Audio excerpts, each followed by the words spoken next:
Hello, one and everyone.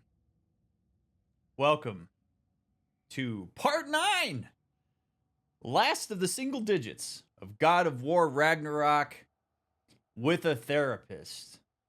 YouTube, I am always grateful for the fact that you are willing to watch these episodes and that you take time out of your day to either watch them in their entirety or skip through them. However it is that you consume my content, please know that it means so much to me and it continues to motivate me to keep playing.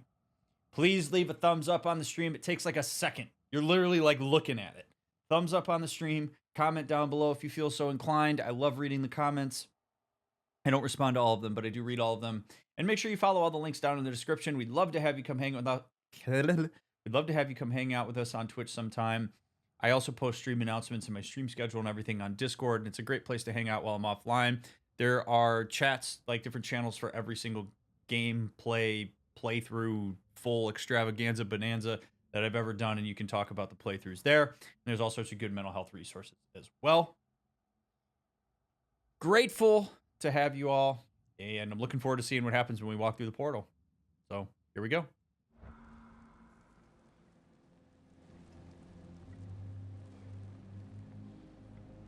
Come on, Atreus. Go find Tyr.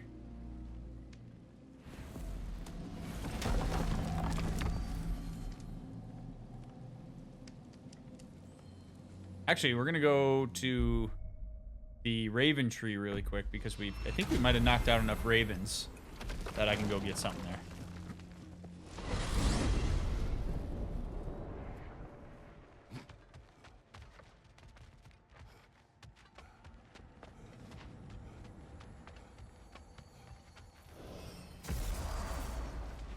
So glad that this game loads this fast.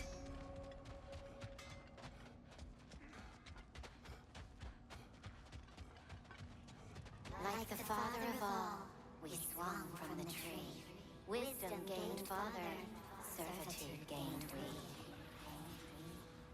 Swung from the tree. What do you suppose that means? You tell me, smartest man in the world.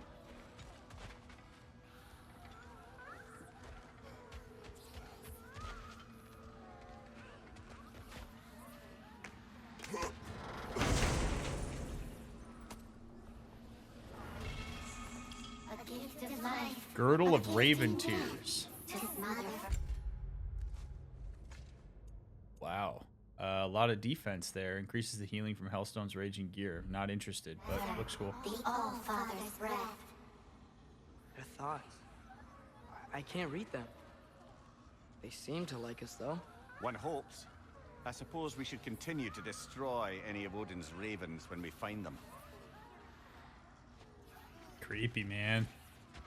Ever since it was pointed out to me that squeezing through a narrow stone passage thing is a loading screen camouflage for this game in games like Uncharted, I've noticed them every time they happen. Yeah.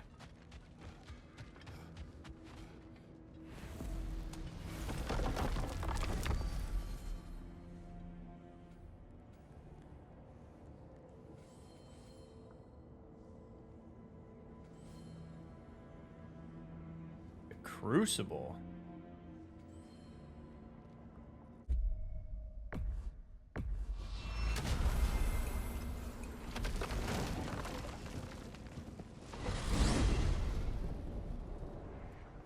Well, I hope Tyr's had enough time to find his equilibrium, or whatever. Indeed. I saw flashes of the old God of War in him, but they were fleeting. There is nothing wrong with opposing war, nor opposing prophecy. I suppose that's fair. Never can be quite sure what the Giants meant by any of it. Am I the only one that remembers they predicted our entire journey to Jotunheim?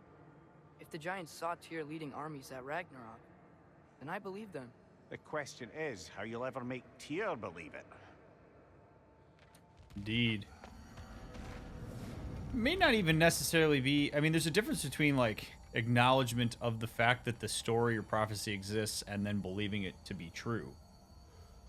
Which is a very important distinction, by the way. The ability to acknowledge things and validate things as being true for somebody else or being somebody else's perspective while also holding it separate from the idea that you don't necessarily have to believe it or agree with it, is really a skill that can greatly increase the quality of your interpersonal relationships.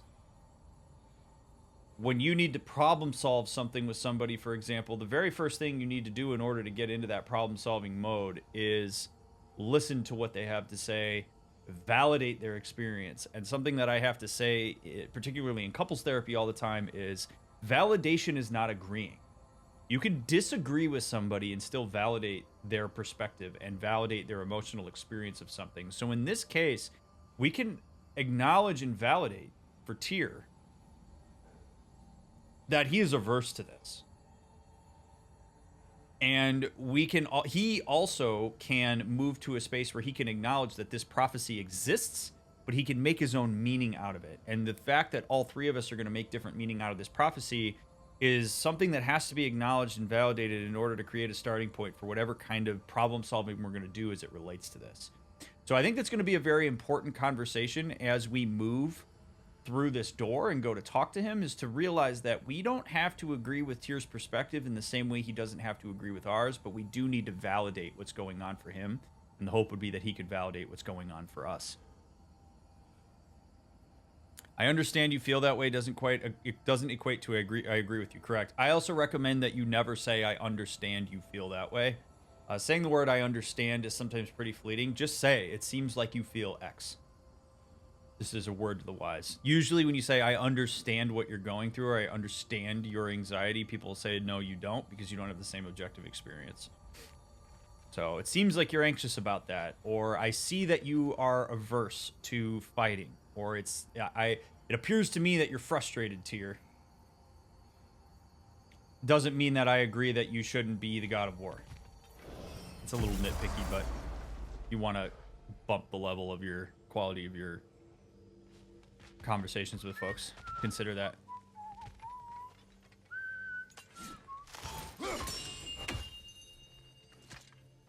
So, this whole spectral squirrel business, you can shoot out your feelings into little ghosties. I suppose that is a slightly inelegant way of putting it. These spectral versions of myself are aspects of my personality that I often find distracting at best. My ability not only lets me cast them away and provide some temporary peace of mind, it also allows me to see what goes on outside the tree. Why not just go look yourself? As the eternal caretaker of the tree, I may not leave its confines, all part of the deal, but worth it for the immortality and such. My spectral forms still allow me to see the outside world, albeit through slightly colorful viewpoints. That's one word for it. That bitter form of yours is a nasty piece of work. I'm standing right here, you no-net freak. I'd apologize for him if I went again. Should I have anything else for you, you'll be the first to know. Yes, we'll be moving along to other things now, you hulking dingbat. Oh, I love it. What would validation look like in practice? It can seem nebulous when some people talk about that. So let's take...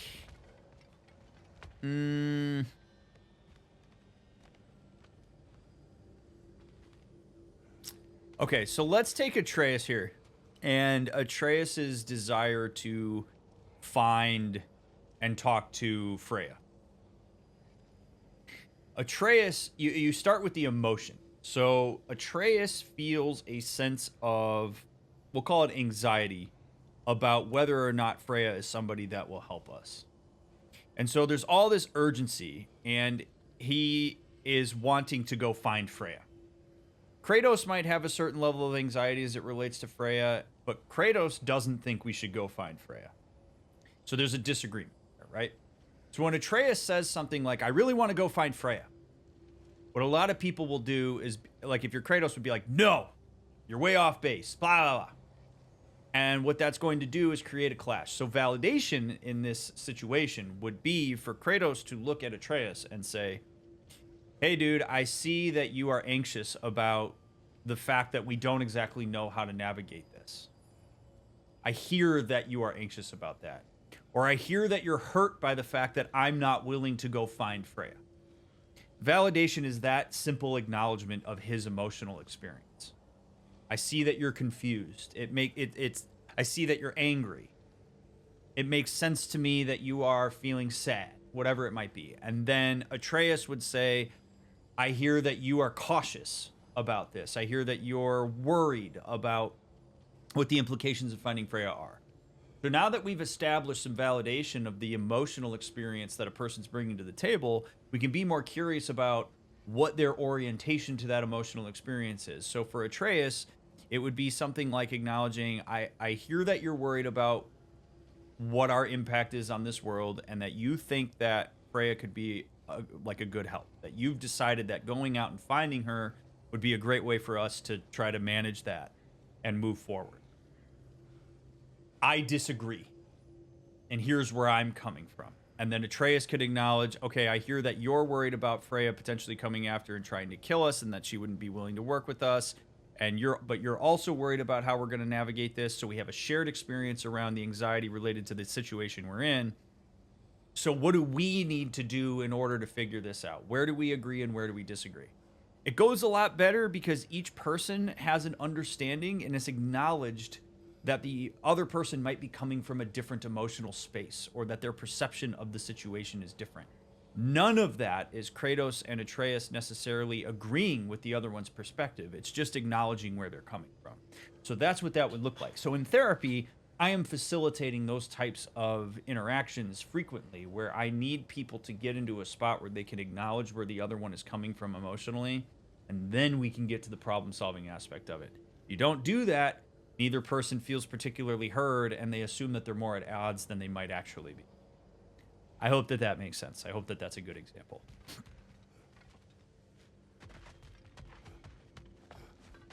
All right. Let's go in here and see what Tyr's got for us.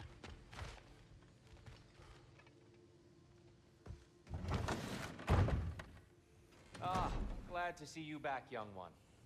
Come help me, won't you? Oh, sure. We can eat whenever you like, Kratos. The stew will only improve with time. Glad you're in a better mood. Yes.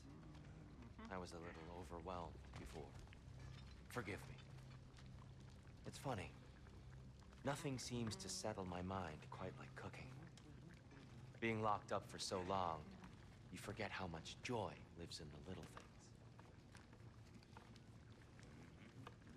You're disappointed in me. I never said that. You're kind that way. But your eyes say everything. I haven't given up hope on you. Oh. You really must. This vision of me in your mind, where I'm as good as Odin is evil, the truth is always more complicated. To imagine it's simple is dangerous. So you're really not going to help us? You'll have my wise and faithful counsel always.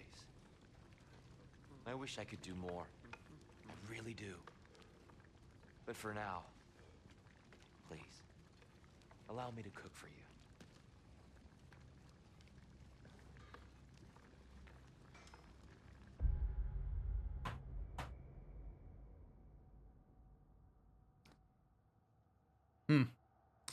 So I appreciate a lot that Tyr is able to acknowledge that he has calmed down, that he was overwhelmed. Here's something that I really wish everybody had access to this information, so I'm going to share it. I'm going to share it in a bit of an oversimplified way, but I do think it's important for us to be mindful of always in real life and in this game. When you are threatened or you perceive threat, your brain goes through a whole funky process of trying to get you to survive. We all have in adulthood what's called the prefrontal cortex. And the cortex is something that is developing for Atreus and has not gotten fully developed. Gets fully developed somewhere around 26 years old. We're finding it's a little bit later than we even used to think. And what the prefrontal cortex does is it's what allows us to connect abstract symbols and think ahead. And it's basically what makes humans so much different from other animals. It's where all the complexities of what it is to be human really reside. Well, when we're threatened or perceived threat to a high enough extent, sometimes what can happen is our prefrontal cortex will actually go offline. Because to an extent, your prefrontal cortex is antithetical to survival because it requires a significant amount of processing time in order to draw a conclusion. It's not even remotely as fast as your amygdala, or like your more reptilian brain, so to speak. Like your nervous system fires on microseconds in terms of reacting to the environment. Like when you touch a flame and it's hot and you immediately pull yourself back. And humans, relative to other animals, actually don't have as fast of a reaction time. But your prefrontal cortex slows things down. So when you are under an immense amount of stress, that will what we usually say is you'll flip your lid. Your cortex will go offline, and you'll be driven more by your primal brain. Well, what does that mean? It means that your ability to synthesize complex information in the way that you are accustomed to doing it in your everyday life is no longer available to you. One of the things that actually happens is people experience significant difficulty processing auditory information. So if you're in an argument with somebody and your amygdala is firing and your prefrontal cortex is going offline, it is actually almost, if not actually, impossible for you to synthesize what somebody is saying to you. In fact, it will generally contribute to higher threat. So we need you to calm down so that you can get your prefrontal cortex back online so that you can engage more healthily in your relationships once the threat is averted.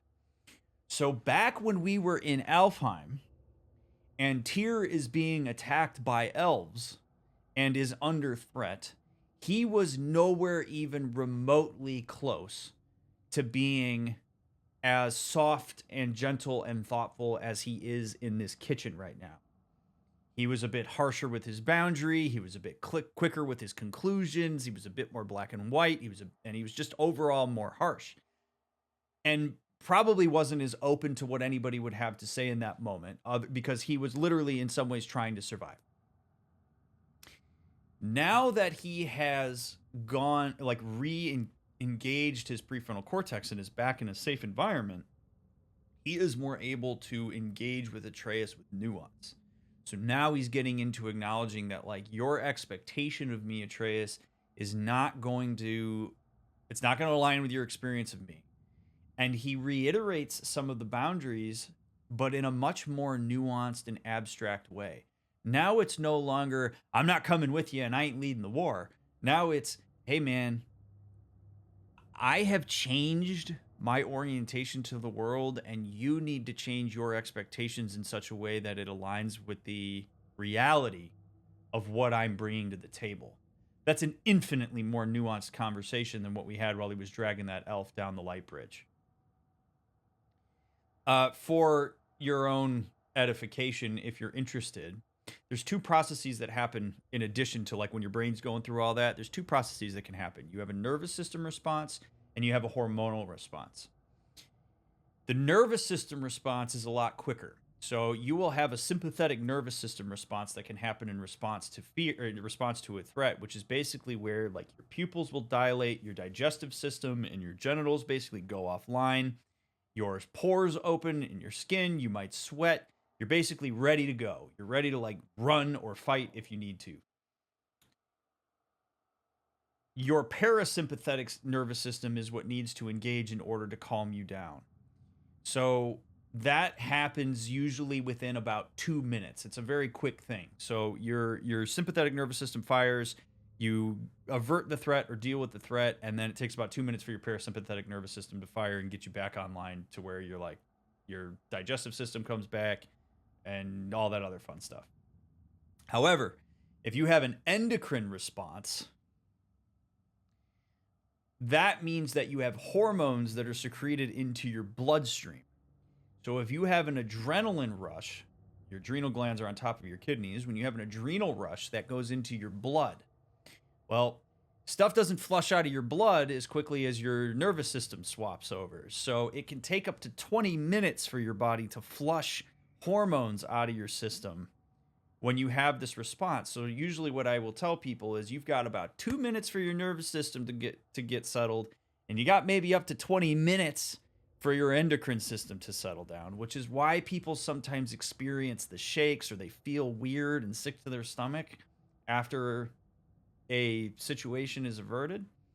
So this is way more of a lesson than you might have been expecting when we were in response to what's happening in the kitchen here. But the thing that's really important here to potentially help Atreus understand, and also just in thinking about dynamics between what's going on here, is that people are going to be more harsh in how they handle adversity. And Tyr being as short and not quite as like calm as he has been through this makes a lot of sense. So the fact that he's able to acknowledge that he is no longer overwhelmed and is initiating this conversation with Atreus in a much softer way is an incredibly mature response to Atreus, and I think is going to help Atreus see that people can come around and that he can depersonalize when they are setting boundaries with him in moments of adversity.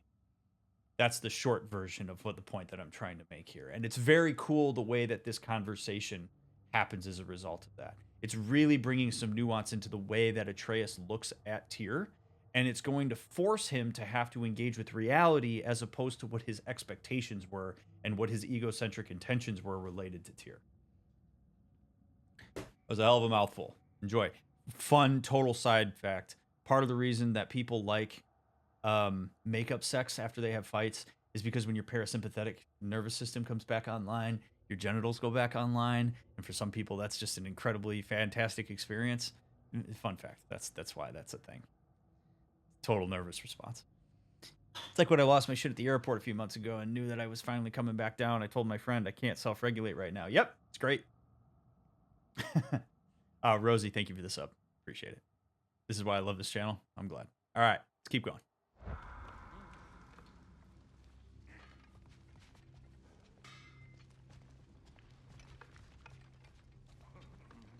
So he's essentially saying to us here, I am willing to be a support and to bring guidance and wisdom, but I will not be violent. I will not fight.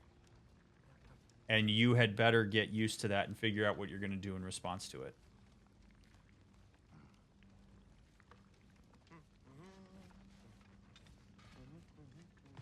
And that's an interesting thought, Dante, right? Yeah, so he doesn't seem to get angry at Odin for when he talked about it. So the thing that makes Tyr such a complex character here is that violence sometimes tends to be a cathartic way of engaging with anger. It's a very direct way to influence your environment. So Tyr may actually find himself being averse to engaging with anger because anger is more likely to lead to him in entertaining the thought of violence. So my guess is that he has probably gone through a significant amount of reframing of everything that has happened to him and everything that's happening in the environment so that his behaviors of pacifism follow suit and are easier for him to find and engage with. And so we may see that he's more of like a Jesus type figure, so to speak, in the sense that he basically approaches everything in more of a chill way. And he's like, yeah, like peace and love, man, peace and love. So that he can continue to keep in that more like pacifist role. He's a very interesting character. Tag, thank you very much for the Prime sub, and Slips, thank you for the bit. All right, let's go talk to Brock.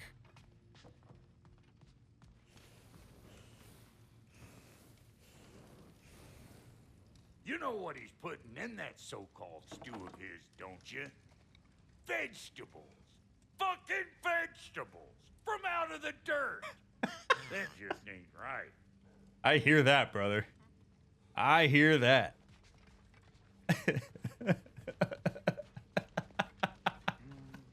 You know, I never thought to use that excuse when I was a kid. These came from the dirt. I don't want that. Another meal. I like this.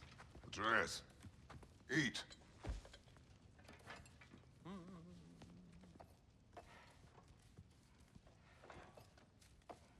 Oh, careful, careful. Thank you.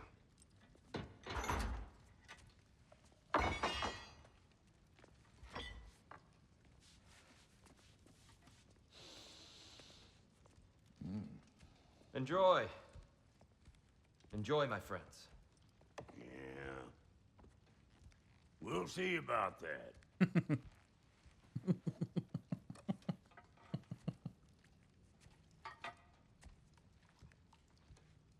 Here you are. A meal fit for a champion. Enough. I said we would speak no more of that. Yes, of course. Didn't mean to offend. I'm not offended. It's just a word. A word that clouds your judgment. So, you really don't think it means anything? After the journey Mom sent us on? Everything we saw in Jotunheim? What was it all for? Don't you ever think about that? Every day. But I cannot believe her purpose was to inspire you to take foolish risks. But what if the giants are counting on me? What giants? You may not want me to pause this here, but it is, I think, a really important thing for me to pause on. This is the effect of death. When it happens when we're not ready. Death is what we would call a cutoff. When a person dies, they are frozen in time. So when Faye died, whatever the orientation Kratos and Atreus had to her at the time is what gets locked in. Because you no longer have the ability to resolve any loose ends of that person. So if in this case, Faye had certain intentions for Atreus, and because Faye is not available to us to tell us about those intentions, Kratos and Atreus are left to their own devices to make assumptions of her intent. The tricky part about that is those are going to be laced with all sorts of projections and personalization because they have to be. It's a passive interaction with their internalized version of her, not the actual her. So Atreus is trying to make sense of that. Like, why would Mom send us on this quest? And when Kratos says, I have to believe that her point was not to get you into a space where you were taking needless risks, that's Kratos. That's not Faye. That's Kratos making an assumption about Faye based on his own projections and his own current worries about Atreus. So they need to be very careful about pulling Faye into these conversations because they have no way of possibly ever knowing what her intentions were because she's dead. She can't tell them what they were. And that's going to make her passive presence here, which she occupies a chair at this table. It's you got to be careful here. You can't be pulling on Faye here. This needs to be about the dynamic between Kratos and Atreus and everybody else in this room and what they're trying to figure out. So I just want to point that out. This is a good position for me to point that out because it's a great example of the way that death as a cutoff shows up as time goes on when people have to exist in the wake of that death. And it made a difference in the way that they engaged here at this table. And it absolutely can skew their views on her, especially as time goes on, because your memory is not as reliable as you think it is about people who've died. All right, let's keep going. I'm counting on you. To be safe, to be smart. But use the judgment of a man and not of a child. But what if Loki going to Ironwood is the only way that... Are Atreus. My son. And nothing more. Do you hear me? I'm not hungry anymore. Kratos. Kratos. Forgive me, Kratos. My words were chosen carelessly. Oh, that's a big misstep. That is such a big misstep. Oh.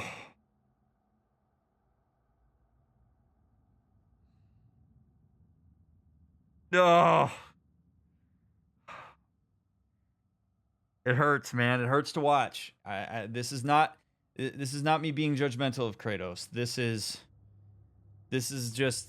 This eats me alive. As somebody who wants them to have a relationship that's going to be healthy for the two of them. As I have made abundantly clear throughout this entire playthrough, Atreus is trying to find autonomy. Teenagers often conflate autonomy with purpose. Discussion for a different day. When Kratos says, "You are Atreus, you are my son, and you are nothing more," that is the most antithetical statement to Atreus's autonomy that he could possibly say.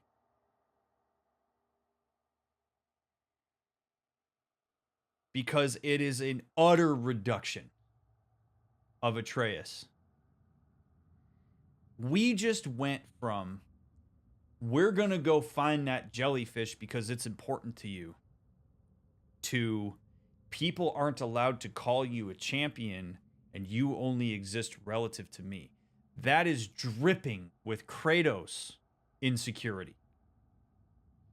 Because at this point, I think Kratos is terrified of what he is if he doesn't have Atreus available to him, because he doesn't like that. Like Tyr, he's trying to get away from that. So we see him trying to pull onto the stranglehold he has over his son because he needs his son in order to reinforce his own identity relative to what he doesn't want to be. And Atreus hears that and is like, hell no, dude. He's going to push back. This is the kind of stuff that gets your kids to run away. And he figuratively did that by saying, "I'm not hungry anymore," walking away from Kratos and going to his room. That's a microburst of autonomy relative to what Kratos just said. Kratos just set himself back immensely here. And it hurts to watch. As a parent, you can't reaffirm control over your kids that way. Because you will push them away. There is more nuance to that conversation than Kratos is willing to go into because of his own insecurities. Kratos is the one that's responsible for managing those. Oh. Again, to be fair to Kratos, he doesn't want to be the God of War any more than Tyr does. And Atreus being around gives him purpose. But parents who overly move their sense of purpose into being primary caretaker of their children are often the ones that are most threatened by the autonomy of their children. And if children don't arise to the expectations that parents have for them, that can really be a bummer sometimes. From a narrative standpoint and how this game is constructed, it is beautiful, the juxtaposition of Tyr saying to Atreus, "You need to reevaluate your expectations of me." That is exactly what Atreus essentially, in the context, is saying to Kratos, is you need to reevaluate your son and your expectations of him. Like, this whole thing, the whole tension of this is people's expectations having to be molded as development shows itself. Whew. Just impeccable. So what would have been a better way to handle that is a really good question. I think there's an internal process that has to happen for Kratos before he engages externally with Atreus. The internal process for Kratos is an empathic route, one where as Atreus is asking these questions, he says to himself, of course Atreus is asking these questions. Of course he carries Faye along with him in a different way than I do. And this idea that he could be a champion is going to really massage this idea that he's capable of all these amazing things, which I want him to be. But that scares me because I'm feeling him pulling away in this conversation, but I don't know that he's actually pulling away from me. So let me check in with him. Where's your mind at with that? What's your understanding of it? Do you see how this may be problematic to be thinking this way? Why do you think that I tell Tyr not to call you champion? What is your relationship with this Loki identity? Because really, I think the Loki identity is more of a proxy to a relationship with his mother than anything else. Curiosity. Not you're trying to take some kind of power and I feel insecure, so I'm going to pull it back on you. So it's opening yourself up. It's pulling into the vulnerability. Conversations about Faye still hurt Kratos a lot. Kratos has very obviously not made his peace with the fact that Faye is gone. And so as soon as she's on the table, which is why I paused it to talk about that, as soon as Faye is on the table, no pun intended, it blows things up because now it's becoming about more than the moment at hand. And Kratos is sort of overcompensating here for the fact that he couldn't protect Faye.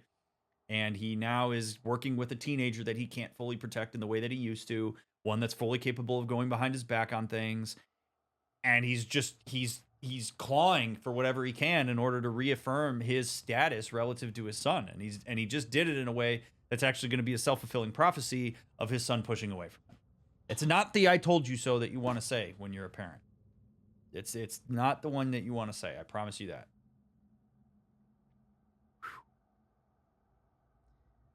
Oh, are parents always supposed to manage their insecurities and the like, no matter how old their children are? When children become adults, you can have more nuanced conversations, but when your children are children and teenagers, it's your responsibility. It's not your kid's responsibility. Would you consider Kratos being desperate to protect Atreus a trauma response? Not necessarily. It's possible, but I don't know that I would go there. Man, good stuff. You really should eat. Some people swear by it on almost a daily basis. I just don't understand. Why is there all this stuff about Loki and the champion and Ironwood if none of it's real? He's just so... Ugh!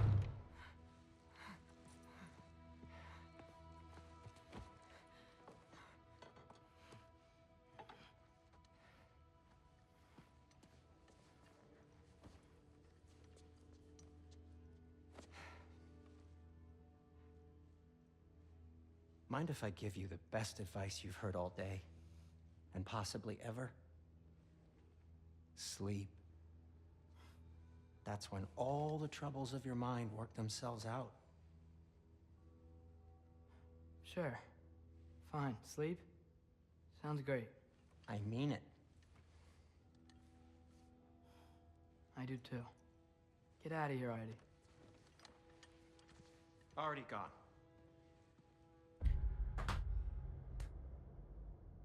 Jesus, we're gonna get like 5 minutes into the story because of how much stuff there is for me to pause.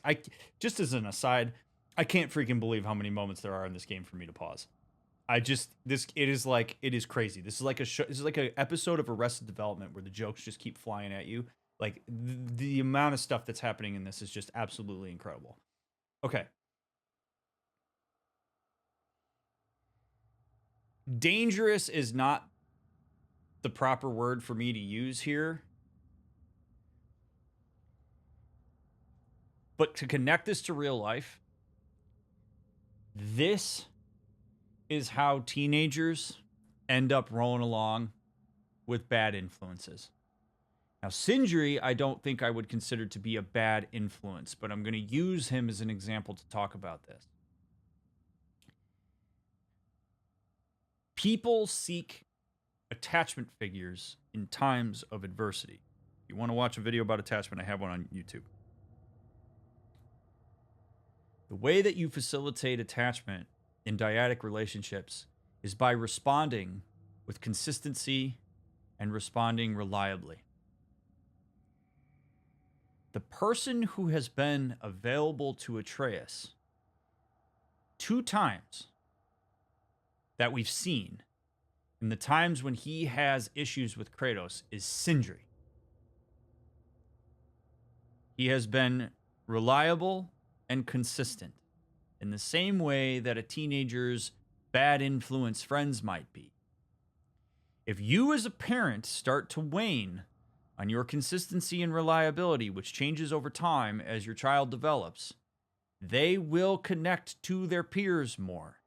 And they will turn to people who they perceive as being more consistent and reliable, who, in the worst of cases, can take advantage of the fact that there is strife between the primary attachment figure. So when people wonder why their kids roll around with bad influences, that often happens because they're not necessarily reflecting on the way that they're showing up to the relationship with their kid. Kratos, instead of being curious and trying to be available to Atreus when he's working this stuff out, he gets all... Ugh. Atreus goes to his room, and who's there? Sindri. Which means that Sindri is potentially, over time, going to have more influence on Atreus than Kratos is.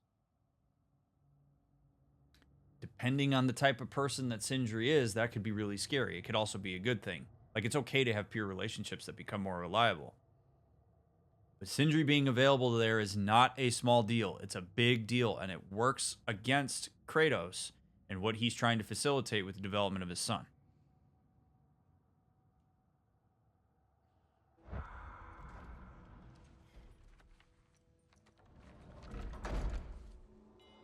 And Kratos would do well to come find him right now. And soften.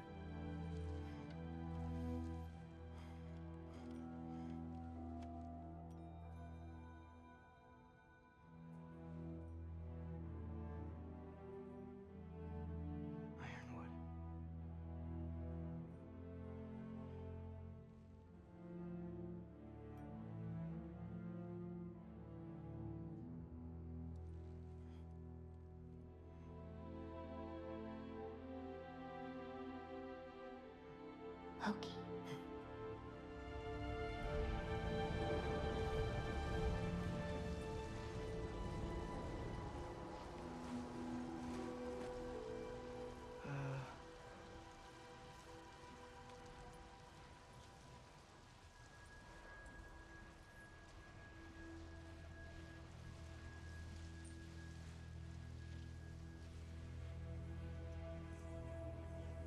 It'd be real interesting if that's his mom's fault.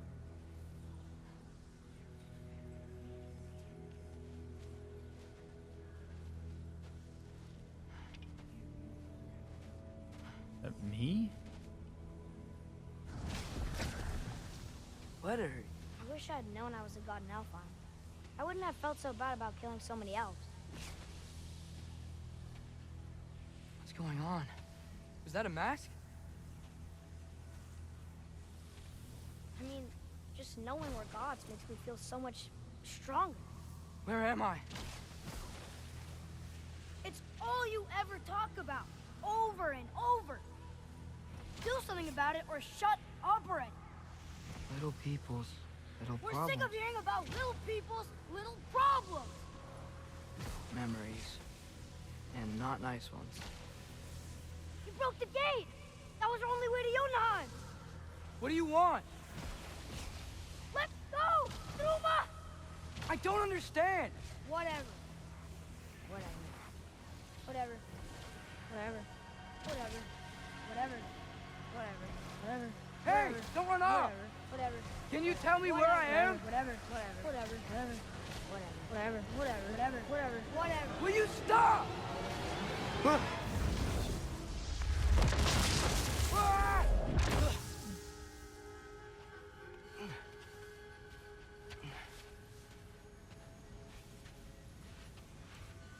I gotta get out of here. This is so cool.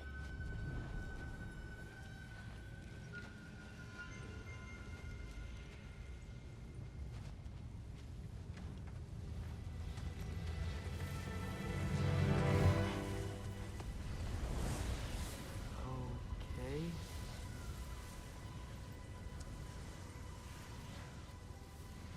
He should pay for what he said about Mother.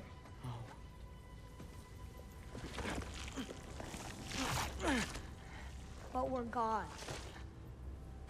We can do whatever we want. Please. Please wait. Please. Why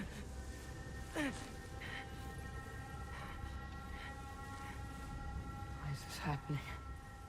This is a much better knife than Mother's. Please stop!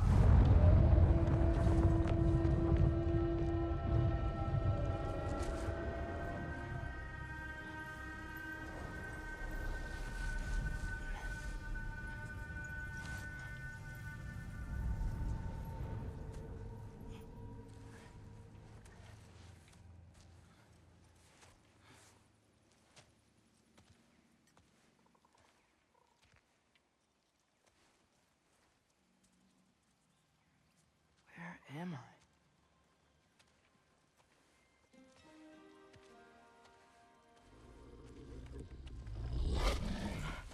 Oh, what up, buddy?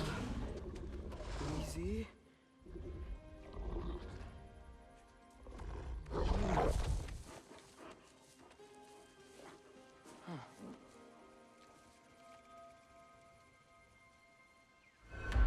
Hey, where you going? Follow the wolf. Follow you?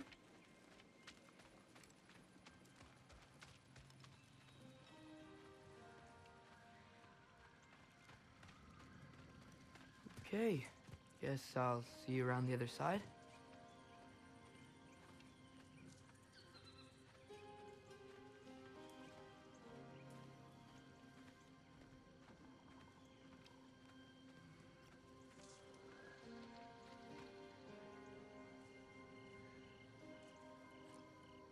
Wow. This is gorgeous.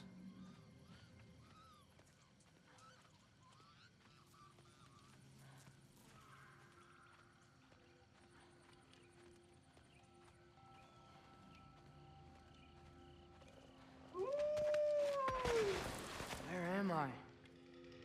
Can you understand me? Oh. Hi there.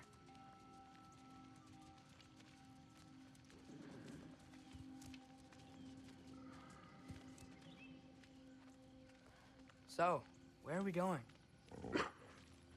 Got it.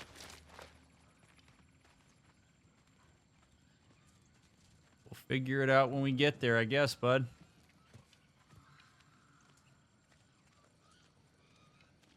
I was having the weirdest dream and just kind of woke up here. Is this Ironwood? Any idea how I got here?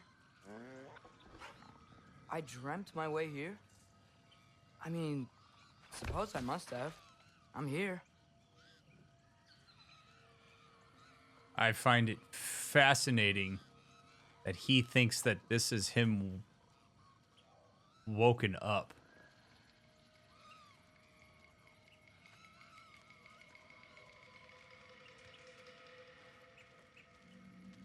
My assumption is that we're still dreaming.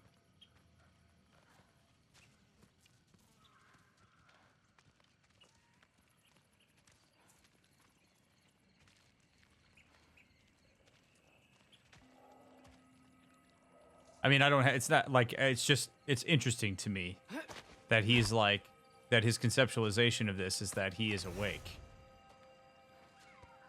And maybe he is.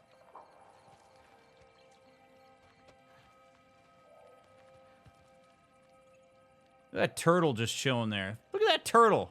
How many people have walked past that turtle and not even noticed it's there? Somebody worked really hard to render that turtle with fungus on its shell. And I just want to take a second to appreciate whoever rendered these turtles.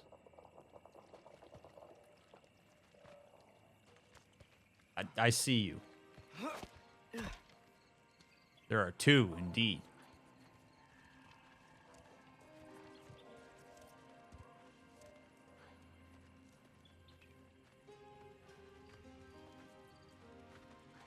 Great music, too, in the background. Mm. Scent? What scent? Oh, that might be Fenrir you're smelling. Wish he were here to meet you.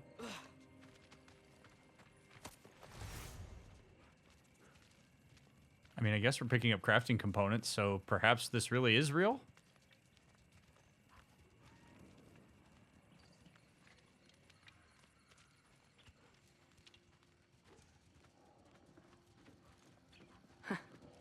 There's a lot of you, huh?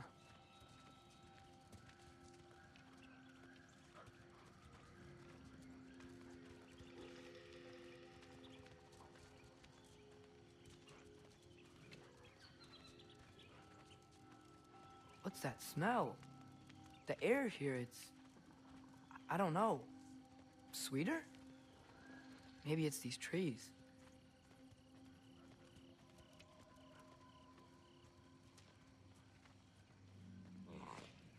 You right there.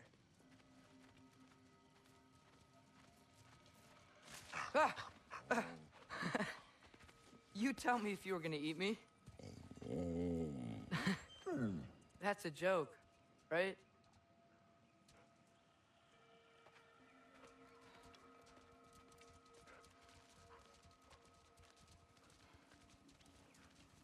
I've never seen a forest like this before.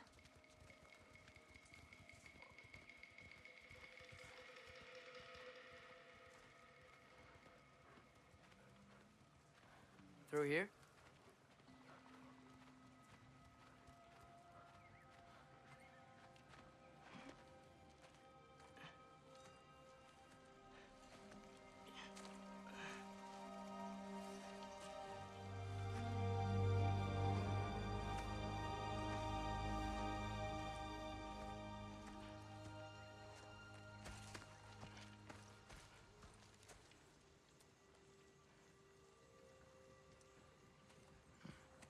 I'm not finished with it yet.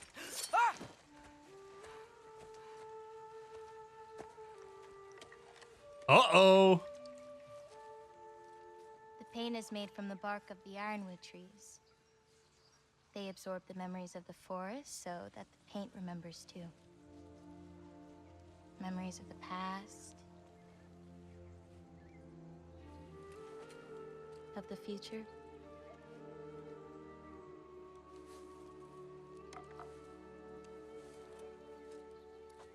I'd hate to get blood on it. Alpha. Oh my god.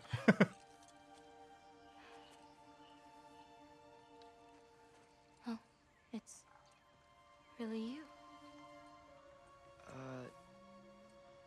You know who I am?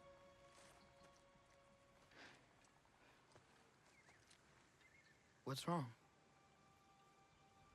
I've been waiting my whole life for this moment.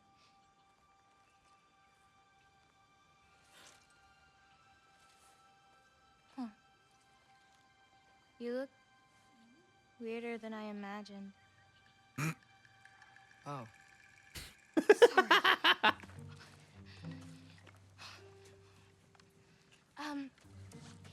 Was that mean? Kind of. Damn it. I'm already messing this up. It's just you're the first person that I've talked to in a very long time. And weird can be good. Thanks.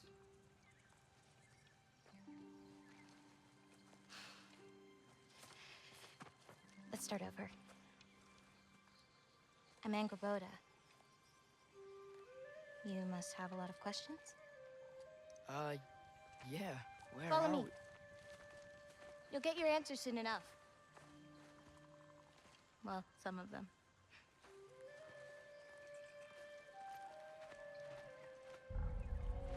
When you said you knew me?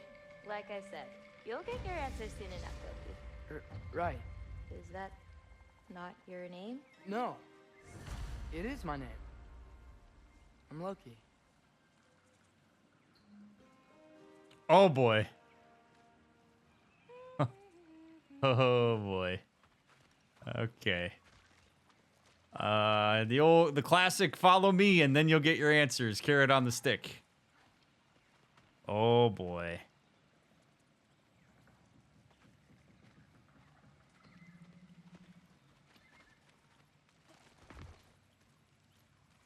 Oh, I love that she like dances around if you don't follow her. That's cool.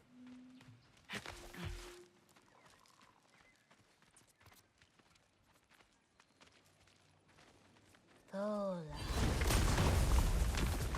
Whoa.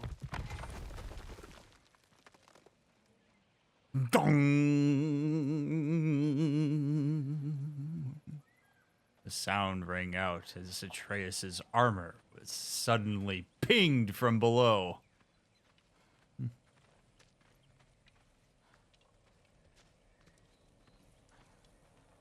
This way. I'll, take my own path. So, where am I exactly? I was in this weird fog. Oh, I've heard the Utengard can be disorienting. Still, you're safe here in the Ironwood.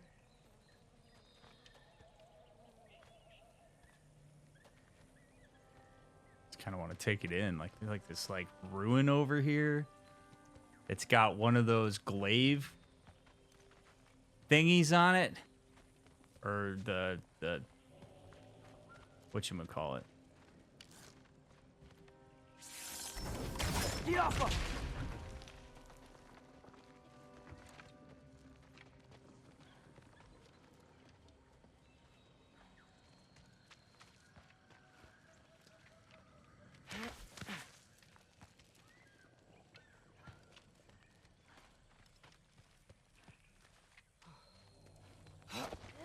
So, I thought Ironwood wasn't a real place. Clever, right? Odin won't go searching for the Forest of the Giants if he doesn't think it exists. The Forest of the Giants. That's what some people call it. Or called it. Diafa!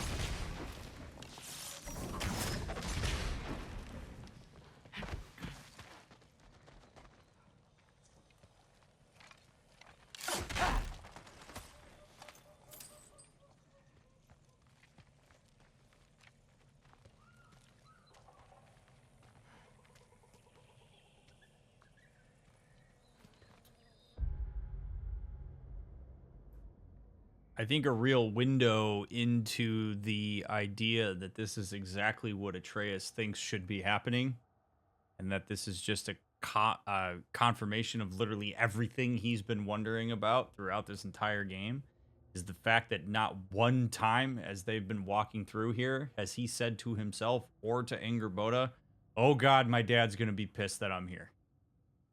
Like, Kratos isn't even like in his mind right now, as far as we can tell. Which means that he's all in on this. Because I think, to an extent, the part of him that would doubt a scenario like this and wonder if it's a trap or if there's a problem or if he needs to be on guard is somewhat located in his internal representation of his father instead of being something that he's taken on himself.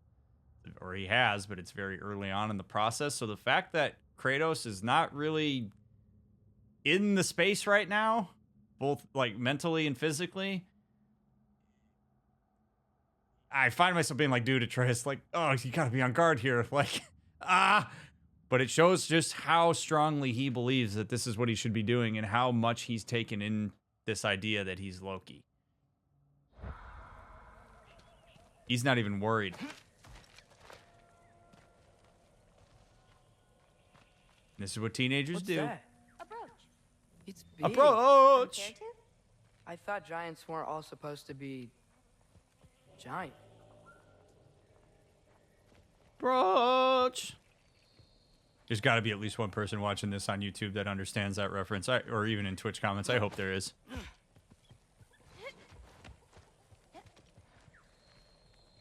That's huge. So, what do you do here? Paint, forage, survive, preserve what I can. But why wait for me? Because my destiny is to tell you yours.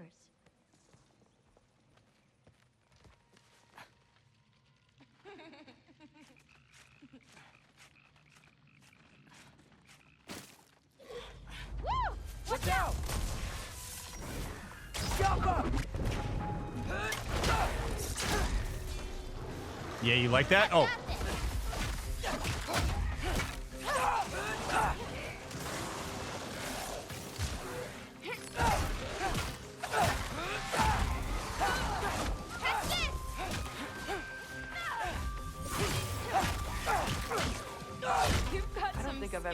someone fight a Draugr that... Thank you. Thanks. She fights with paint? That's so, badass. What were you doing before you came here? Surviving Fimbulwinter. Wait, is that a thing around here? Did you know about it?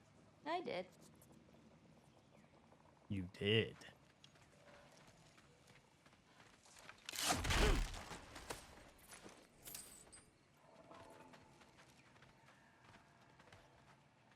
I'm so nervous right now.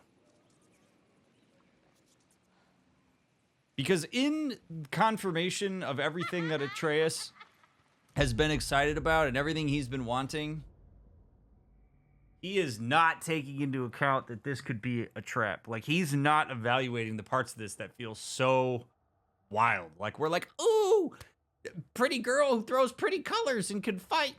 And she called me Loki. And she's my age. And this place is pretty, and it's Ironwood, and it's a thing I saw in prophecies. Like, my immediate reaction to this is like, Jesus, if I was Odin and I was all omniscient and watching, I'd be trying whatever I could to get Atreus separated from Kratos and in one of these scenarios where he thinks he's safe and gives me all sorts of information. Like, this just, man, I just don't trust this. I call me cynical, but I do not trust this.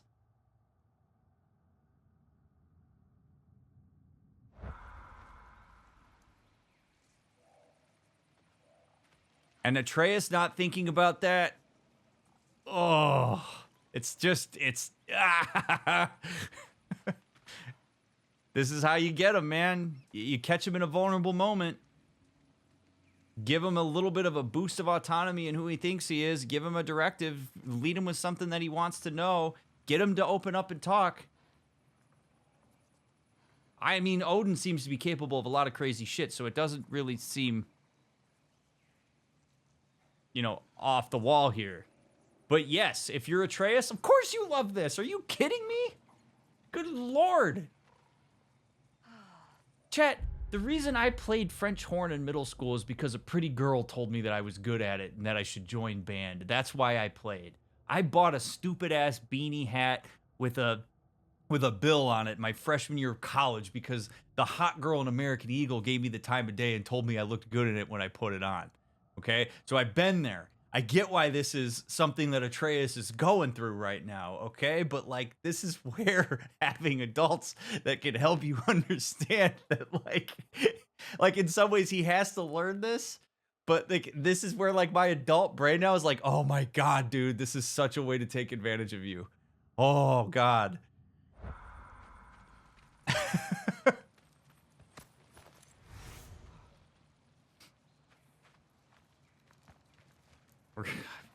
I don't know, man. We're going to see what happens. It's just a little weird that we just happen to be here now, Atreus. As far as I know, apparition's not something you have been able to do up until this point. I'll be up above you, but keep going the way you're going. Woohoo! Oh, God. Okay.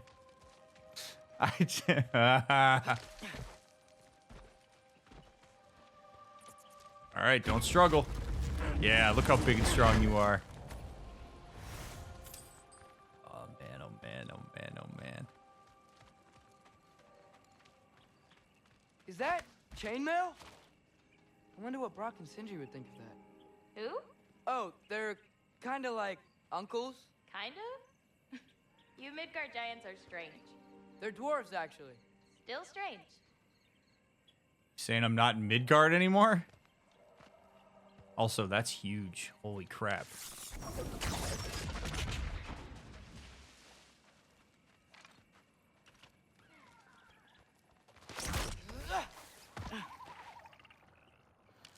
Jump!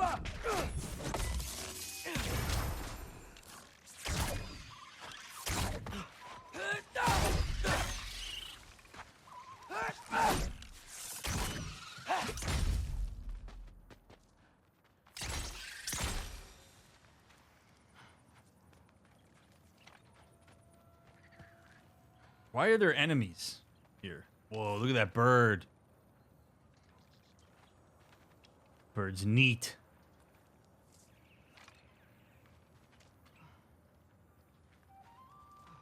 just like want to see everything I can see in here.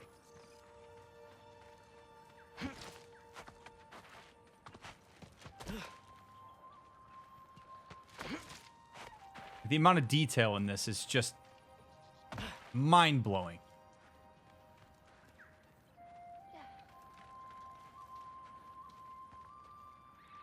What is this? What the hell is that? Is that a horseshoe crab?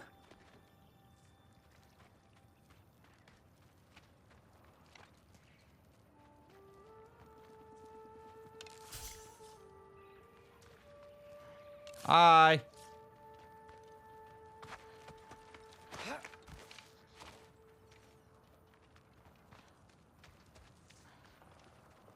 Do you like breaking stuff? It's just something my father... You know what? Never mind. Do you see anything you could use like last time? I mean, there you go. Just immediate, like Kratos shows up, bump him back.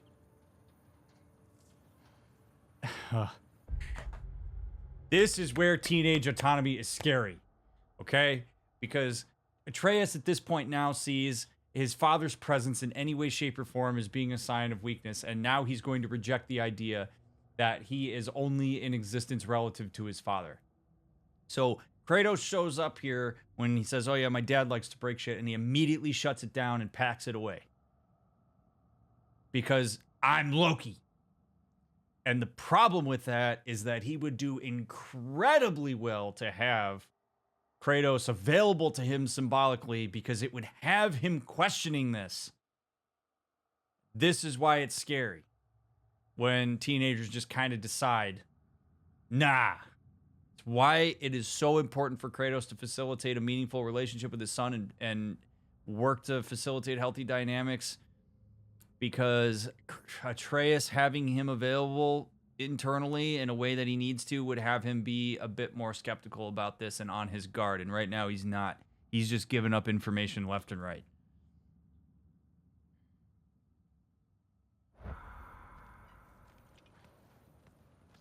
Oh. How much are you liking this part? Yes.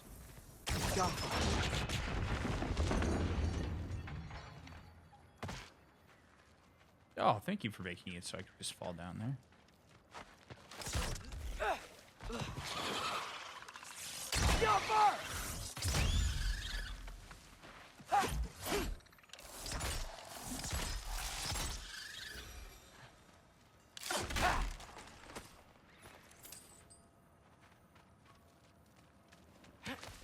Looking good. Thanks! Wait, what? It looks like you're going the right way. Oh, yeah, totally. How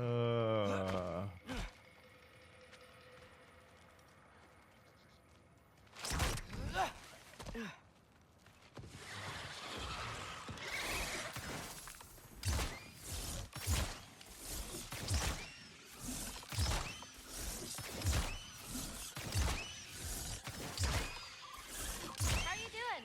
I'm great. I met another living giant. Maybe one who holds my destiny. What? Sorry. I'm just really excited to talk to you. Smooth. Okay. Smooth, bud. Smooth.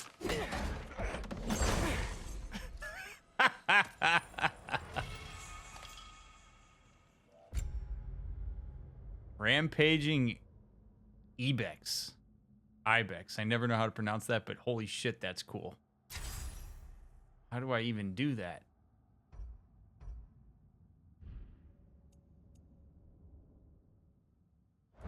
I'll figure it out. Wait till you see my stag. Good thing you tried punching that chest open trick in front of Sindri? Yeah, no kidding. I don't know. We'll find out, Bacta. I mean, it seems like he might be already. Everything's okay, right? Yeah, I'm just in a magical force that shouldn't exist. Talking to another giant, and she's... yeah. There's a little bit of Kratos Listen to it, Atreus. Listen to it. Listen to your doubts, my friend. Wait, where are you? Over here. Careful.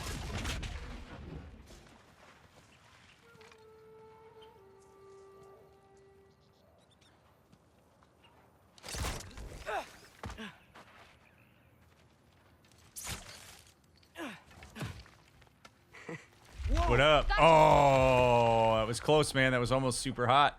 Almost. Thanks. Guess I'm still getting the hang of things here.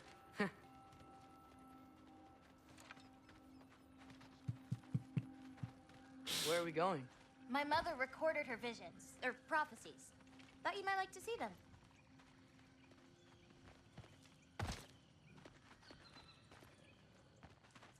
Where are your parents? They're not around. Are they... Hey, I know you have a lot of questions, but not this one. Okay? I'm sorry. Okay. That's fine. We're not entitled to that information.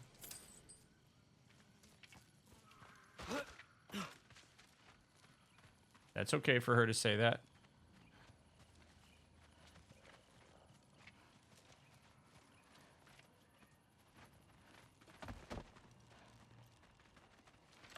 Loki! Oh! I've got it. Tell me when. When? Let go! I got your back! More of them!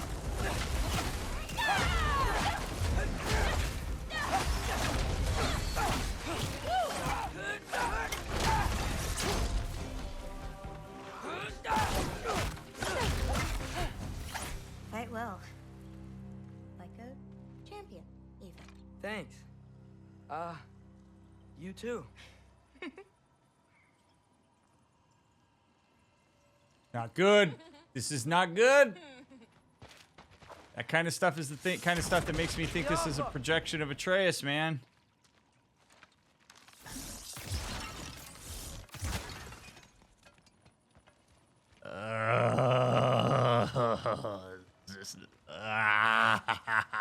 I hate this. Help me with this? Oh, sure.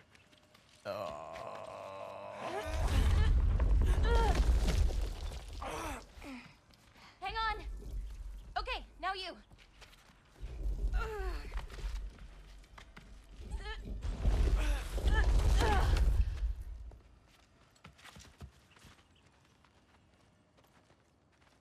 Whoa.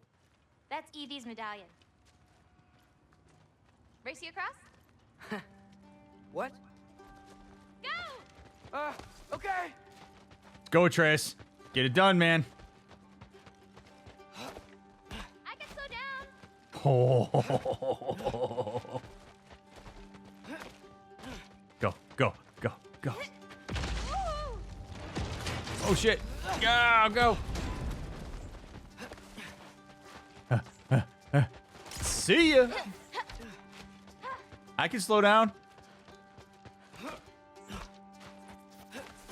No! Whoa! First one off the medallion wins. No. Go, go, go, go, go, go, go, go, go. No, no, no, no. Well, you beat me. I mean, I already knew the path. It's kind of like cheating.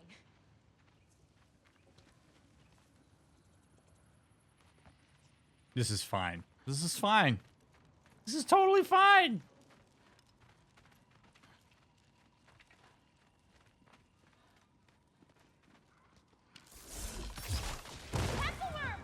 I've seen these before. Well, then you should know how to beat them. It's usually not so lively around here. Guess I'm just lucky. You're just lucky.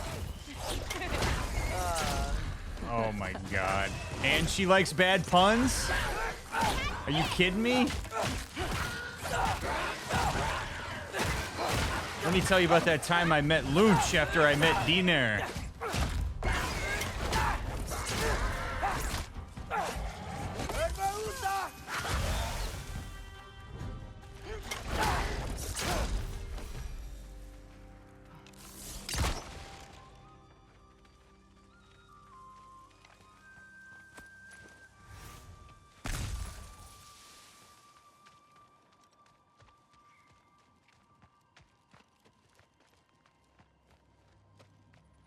We're almost to my mom's shrines, where she chronicled Groa's visions. It was her way of ensuring the legacy of our people would live on, despite the Aesir's best efforts.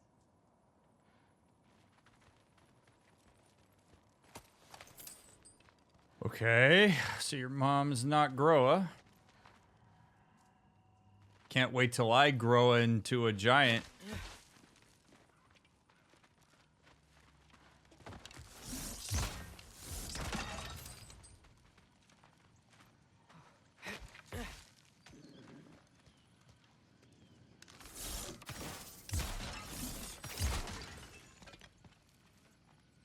Oh, wow.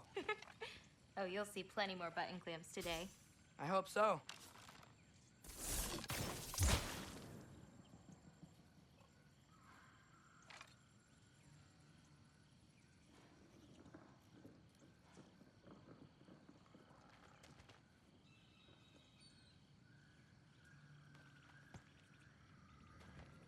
Uh-huh.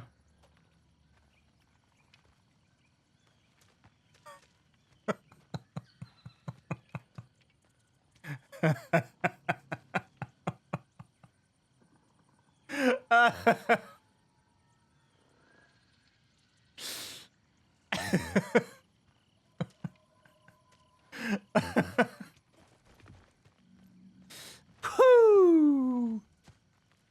Okay. Here.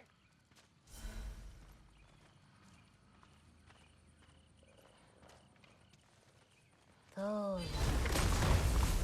Oh. Where do you think they learned it from? Here we are. Do you live here? Mm-hmm. This way.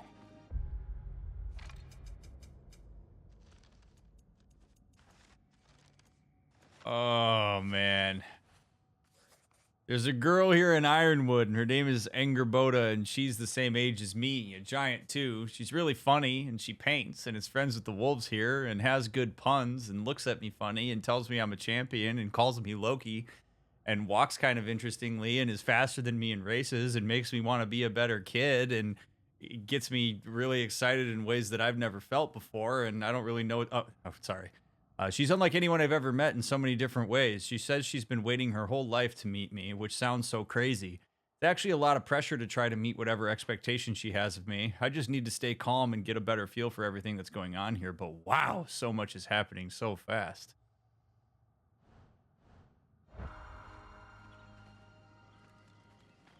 Oh boy, look at that. And you brought fancy brown doors? I mean, come on. You know I love fancy brown doors. Oh, and I get to do it behind my dad's back? Are you kidding me? And you're telling me Brock and Sindri might show up here? Are you kidding me right now, Angerboda?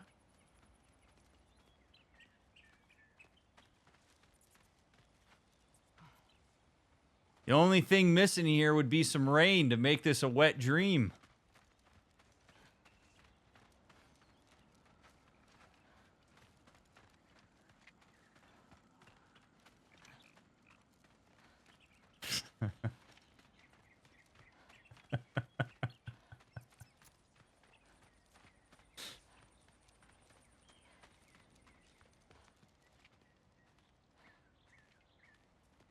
You know I'm not wrong, chat. Hey, is this my shrine?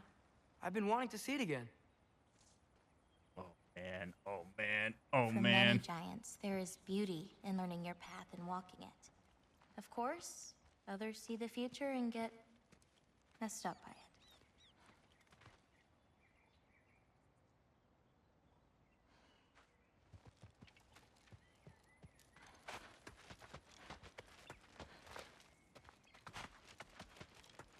There's a catch here. I know there is. There's no way that this is going to go great.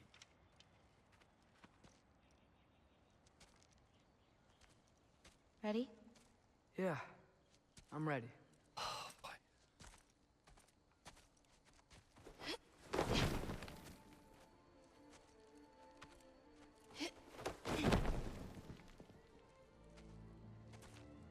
I've seen this before. Where we scattered Mother's ashes. It was on the wall. Everything had happened already. Just the way it said. But this part was damaged. Oh, that's us. It's in the bag.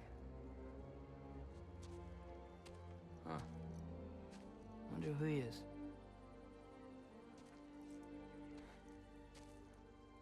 Wait.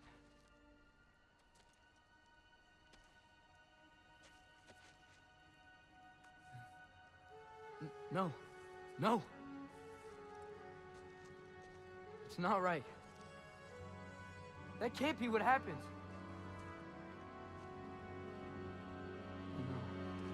No. No. No. This isn't real. Ironwood's not real. Judengard's not real. None of this is real. Ah! Hey, hey, hey! Whoa, whoa, you're okay. You're okay. It's all right. It'll be okay. Look at me. Hey, hey, hey! Hey! Hey! Hey, calm down. Calm down. It's fine. Just breathe. Hey, hey, breathe. Good. That's good. See, it's okay. Let go.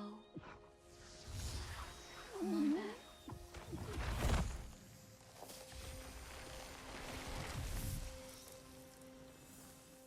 It's okay. You're fine. Sorry. I don't know what happened. Oh, don't worry about it. It happens to everyone. That happens to everyone? Not the wolf part, but getting scared about your future. That cannot be my future. It says I serve Odin and my father dies. There's just no way. Look, this is the only way things turn out. The sooner you accept that, the better. Oh, shit, that was mean too.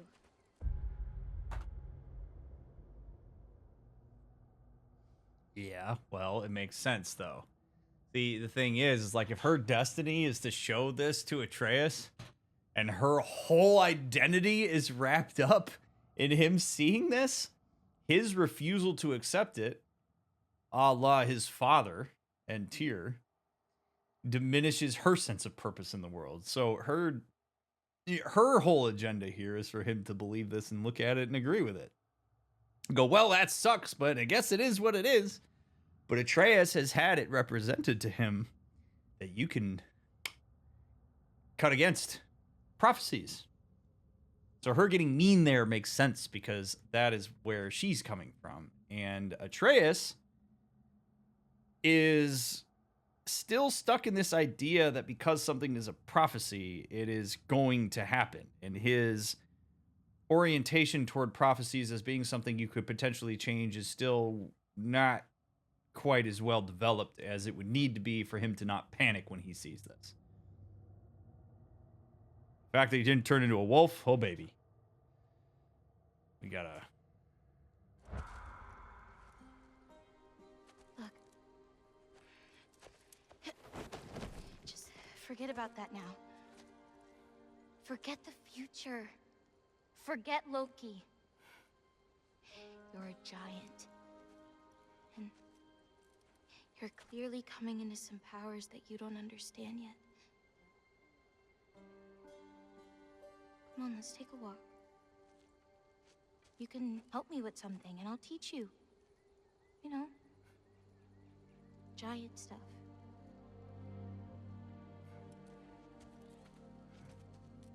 Come on.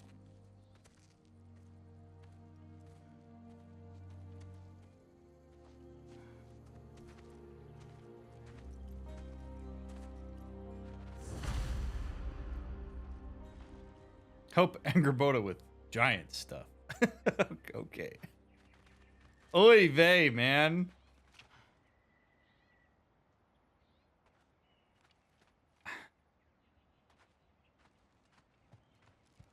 It's just such a crossroads. Like, to what extent do you want to believe that you have power to influence your environment versus all of it being a foregone conclusion? Like, if you take the idea that this is all a foregone conclusion, it really strips you of a sense of control over your environment. Like, oh, I'm just here because that's what's supposed to happen. I'm going to go help her do giant stuff because that's what's supposed to happen. Like,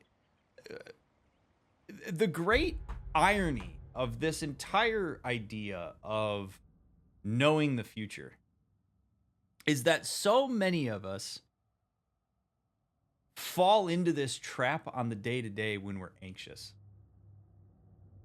So Atreus, up until this point, has been anxious about what's going to happen. He wants to know his purpose. He wants to know where all of this is going. He wants to know how to influence the environment and yada yada, right? But there's anxiety in the unknown. He doesn't know what it is. But the beauty of it is, in that unknown, then the thing that you can focus on is, well, what do I control? Where do I exert influence? And how do I exert it? As soon as he actually gets the answer, which a lot of us tend to believe is the thing that's going to make our anxiety go away, is to just have the answer, it actually makes things worse. Because now he's like, well, I don't like that. That's not what I want. He experiences zero relief from the idea that he knows where this is going. Because we know exactly where this is going, it has stripped you from a sense of control and autonomy relative to the environment and the events that you're trying to work through. And the point I'm trying to make with this is that leaning into the fact that unknowns exist and acknowledging anxiety for what it is means that you can then access the way that you control what you do in the here and now against that unknown. That things are not necessarily predetermined. And because they're not predetermined, you actually can experience some empowerment in the idea that you can contribute to what is going to happen. The only way you influence the future is through the present. This whole idea that prophecies exist really strips people of autonomy, and that makes it really difficult because Atreus wants autonomy. And he wants things to go in a way that work for him. And now all of a sudden he's been told that it can't, and he believes that the prophecy is true because he's seen other prophecies come to pass. What an amazing amount of dissonance spinning around in his head right now.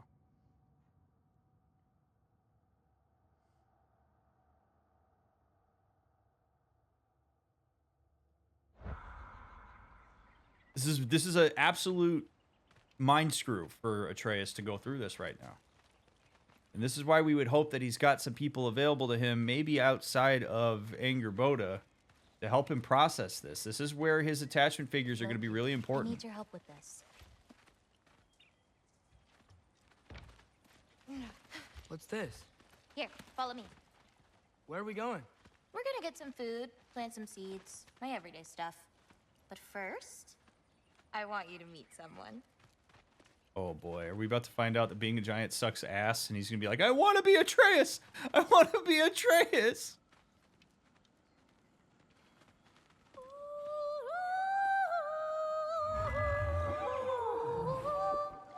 Loki, meet Yala. Hi, Yala. Oh. Nice to meet you. Oh. Oh, wow. She's a big girl, huh?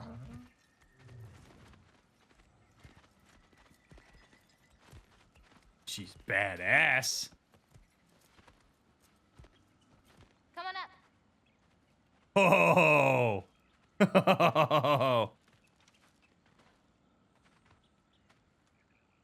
Awesome. If Atreus were to have known more of Kratos' past regarding changing his destiny, would he have been more reluctant in believing the prophecies? Maybe.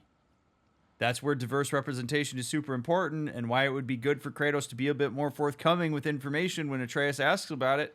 Because yes, that diversified representation of prophecies vis-a-vis somebody he trusts, yeah, would maybe make it so that he looks at that stone and goes, okay, well, that's just a painting somebody put down. Maybe we could change it in some way.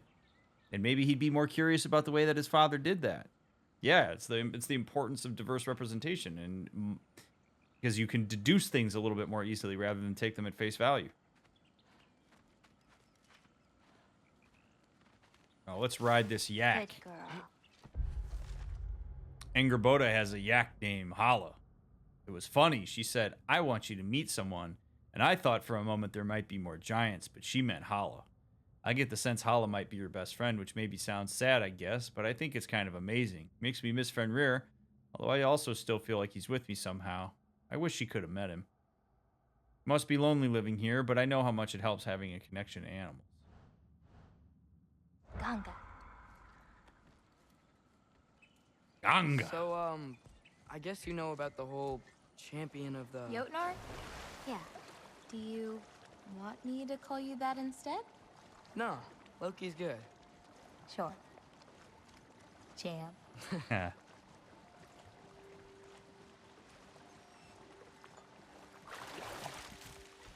Yala. So, okay. Where did you say we were going? We need to collect some fruit. If we follow the river, we should find some. All right.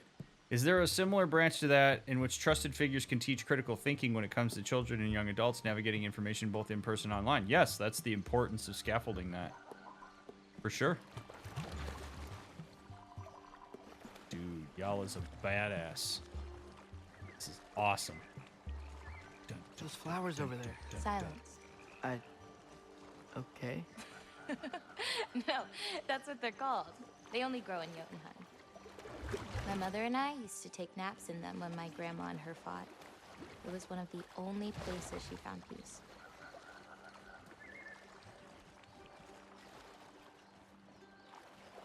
You know, you could have given me 100 guesses of what was going to happen in this part. Riding a yak with a girl my age through Jotunheim rivers was not a thing that I would have guessed.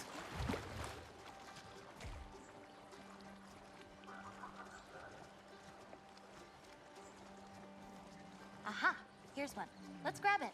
Who's it for? Wolves gotta eat, don't they? Never seen fruit like this before. They're called green bulbs. My mother made me eat one every day. For strength, they taste terrible. Seems like they work, though. Yeah, it would have been a toss-up between rivers and creeks. Yeah, that's the part I didn't anticipate correctly.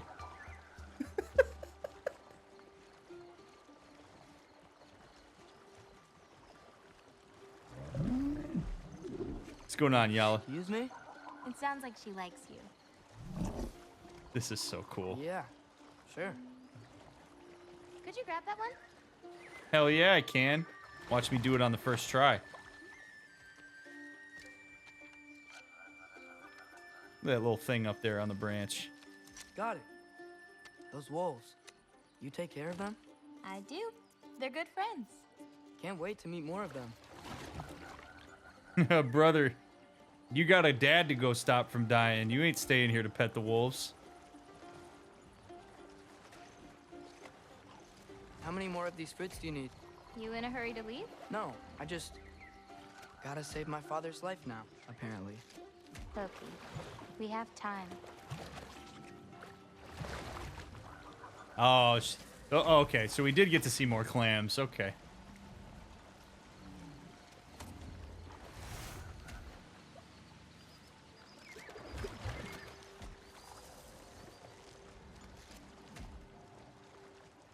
I see some fruit up there. Then we should be up there too.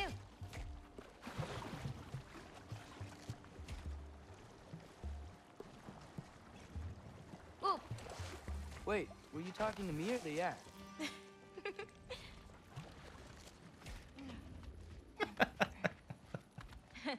Let me help. Thanks. You're welcome.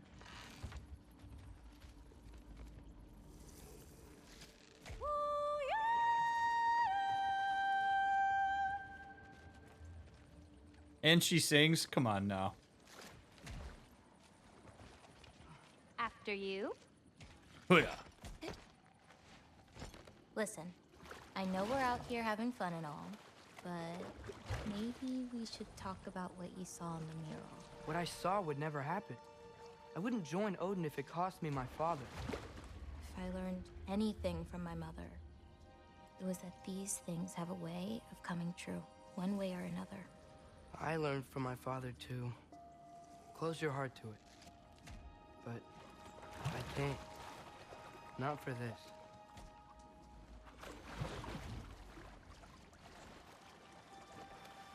Easy there, Hornet.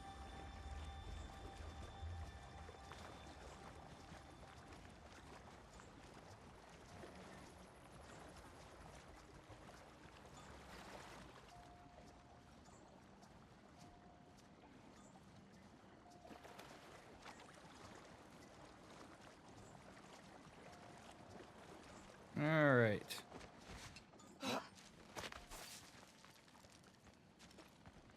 Hey, is this you? We're just gonna walk past a picture of you that was maybe painted by you. As the prophecy foretold, you will pick fruit with your yak. Can't reach it. Whoa.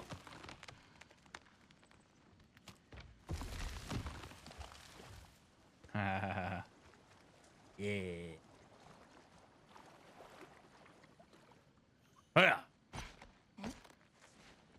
You know, I may have thought about going to Asgard, but I'd never do it. Yeah? My father wasn't helping me figure out my destiny.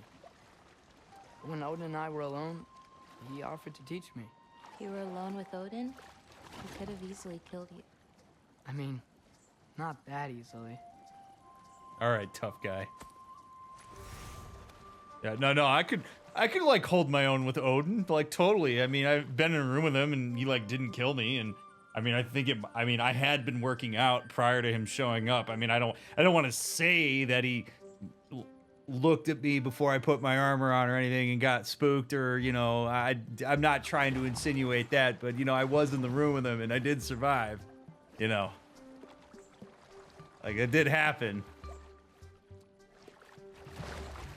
I mean, you had to be there, and I mean, you weren't because it was dangerous.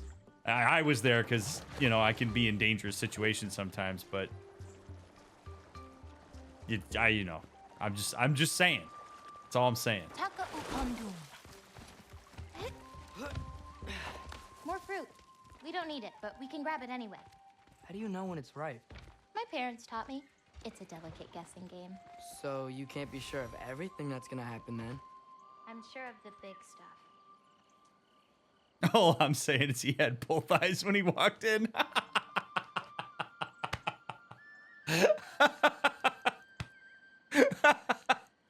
That's good. That's good.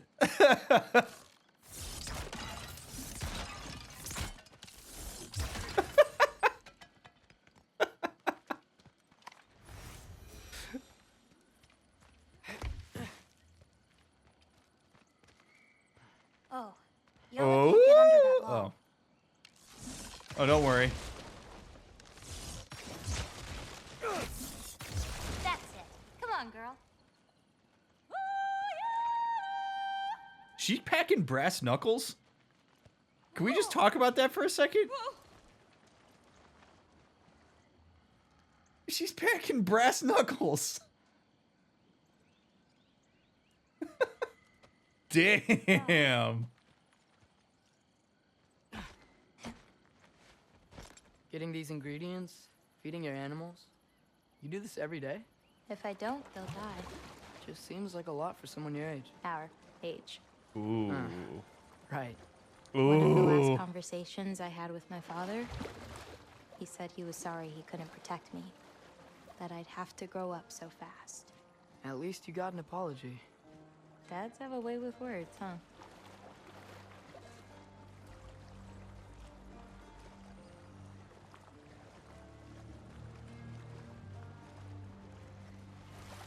Oh no. Oh no, was this the way I was supposed to go? And I just totally whiffed on going to a air. Oh no. You know, maybe Odin needs you for something. Or maybe it's not what it looks like. Maybe I'm tricking Odin. Oh, is trickery something you're good at? I lied to my dad a couple times. Oh, a master of deception. You want to hear about how I did it? God damn it. I missed something because of progression. Hate it. Oh well. What are you gonna do? Besides go back and get it? Oh no.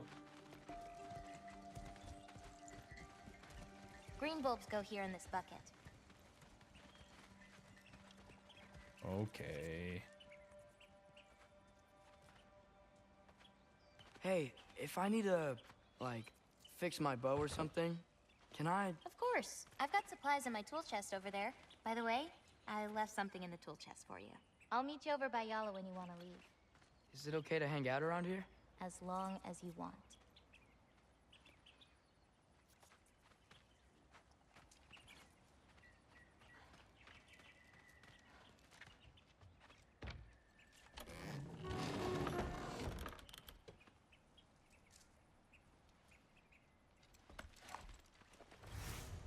Jotnar's champion garb. Nice. Jotnar bow.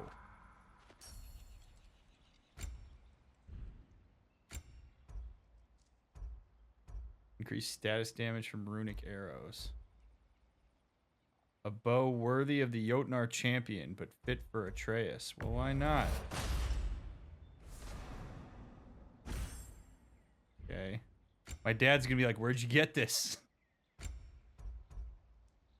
Sonic arrows deal increased status.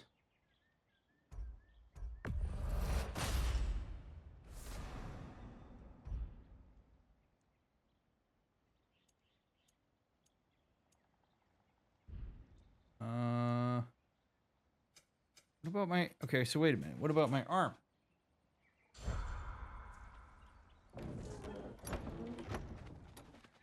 Yeah, I was peeing and I found it next to me. Yeah. Dad bought it the first time. He'll buy it again this time. Hey, what's this one? I painted that one with grandmother. Wasn't as good back then. It's charming. I like it. Yeah, there you go. Ask her about her interests, Atreus. The Attaboy. lines on this one feel so alive.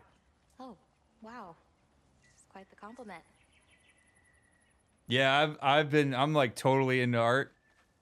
If I wasn't off like freeing jellyfish and taking sides in the War of the Dwarves and killing Balder and talking to giant snakes and going behind my dad's back, like I totally would have gone to art school.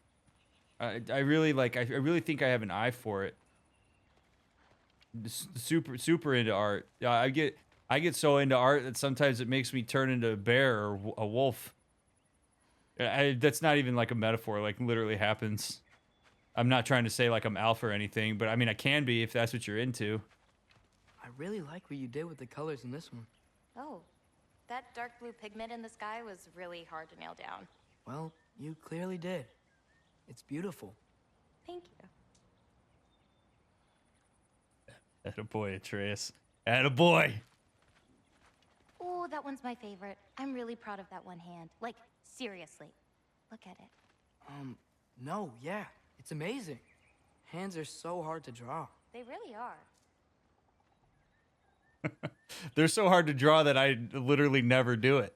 Because I didn't go to art school because I was busy killing Balder. I don't know if you caught that.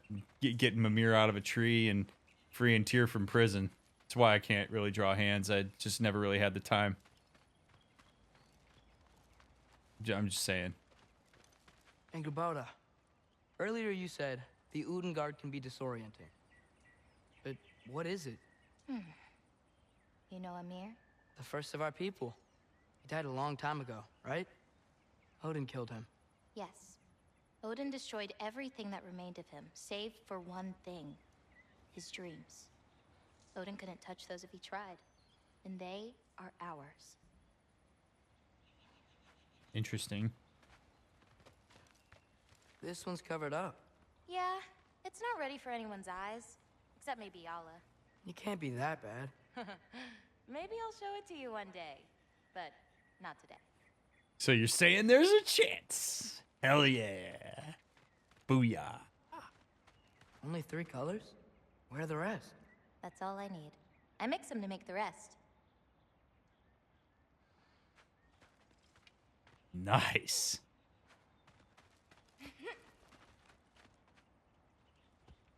Still packing those brass knuckles? Yeah, she is. Look at it. She's got brass knuckles.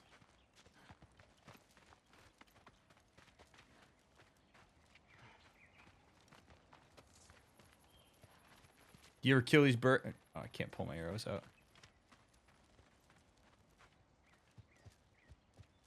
Is that another one of your paintings? It's pretty good. Nah, not my best. I could do better. Well, I like it. I mean, I probably would like anything that you drew. What's next?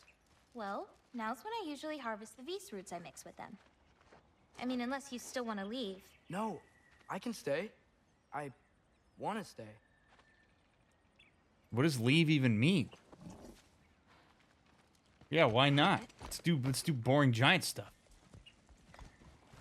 It's amazing how you make even vegetable gathering more exciting for me. You know, I paint too. Well, I draw. What do you draw? All kinds of things. Monsters, artifacts, anything Father and I encounter on our journeys. Oh, is your father an artist too? No.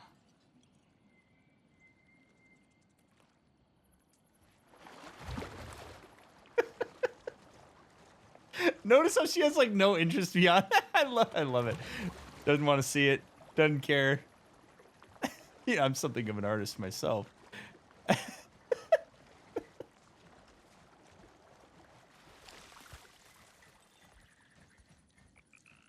There are some roots up this way. Easy, girl. You've got this. Do you have any animals that could maybe, go faster? No offense, Yala. Of course I do. They just can't carry both of us. This is much easier. Got it. Yeah. Patience, brother. I've got this one. There's another up the path. Just take only what you need. See?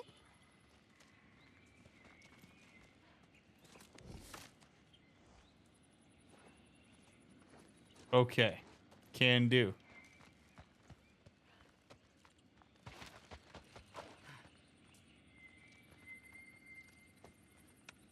You won't need that. The roots snap pretty easily. There. Just take a little off. A good twist ought to do it. Like that? Exactly. We're coming! We're coming! There's more roots this way.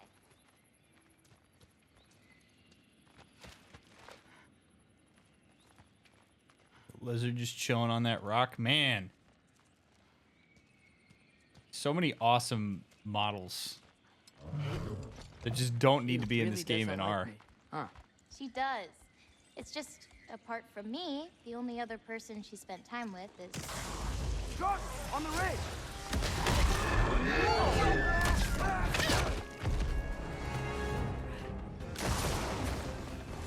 Oh, shit. Loki! Show me the wolf! Oh, yeah? That's it! You got it! Okay.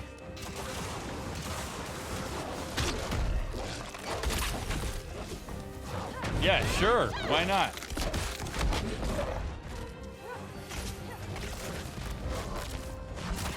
Are you kidding me?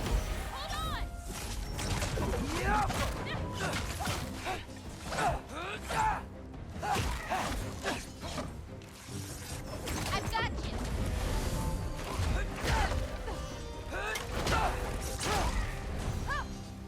You okay?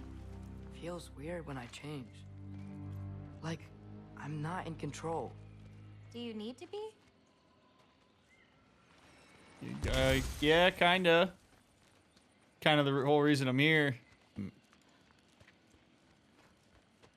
All right, back to getting roots, huh? Hope Well, Gala's at fine. least there's some roots down here. Grab them while we look for a way out. No knife, remember? Oh, yeah. Guess it isn't a total loss.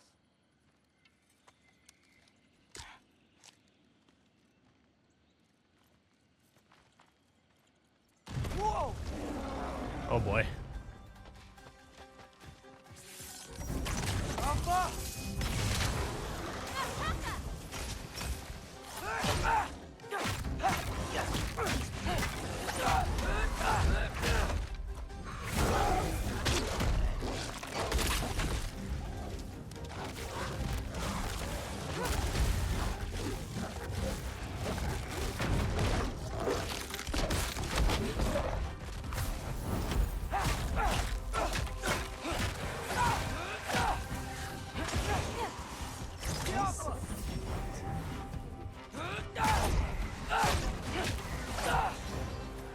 Okay, maybe I don't pull up roots for a little bit. It wasn't you. Hey, looks like they opened up a path over there. Let's catch up with Yala before more of them show up.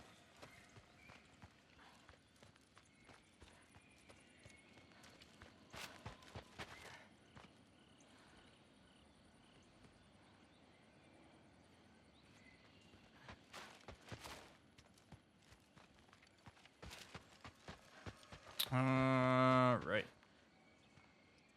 Through the hole in the rock. Boy, that's a game changer, man. Kratos has Spartan Rage. I turned into a wolf. I want to be the bear again. You're okay. But what about you, Loki? What do you feel when you change? Just anger. How did you unleash the wolf with that anger? Maybe you just need to find the part that will guide it? How? You can fight with all sorts of emotion in your heart, not just rage. If rage lets it out, another might help you stay you.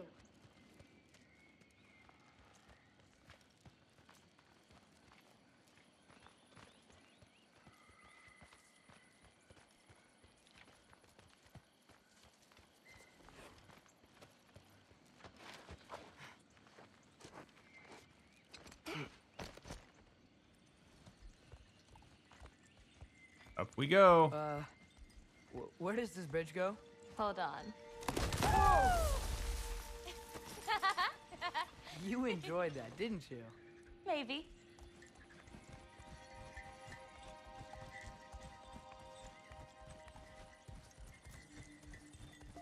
Oh, easy peasy. Home again. Yeah. Let's drop off these roots in the bucket up on the left here. Then, I've got one last thing to show you. Were those here last time?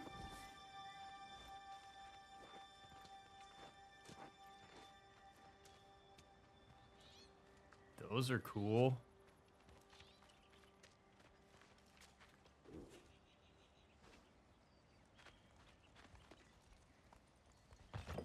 You okay? Yeah, just... We should head back toward the water. This way. Is it alright if we stick around longer? Might wanna, you know, repair some stuff. Yes.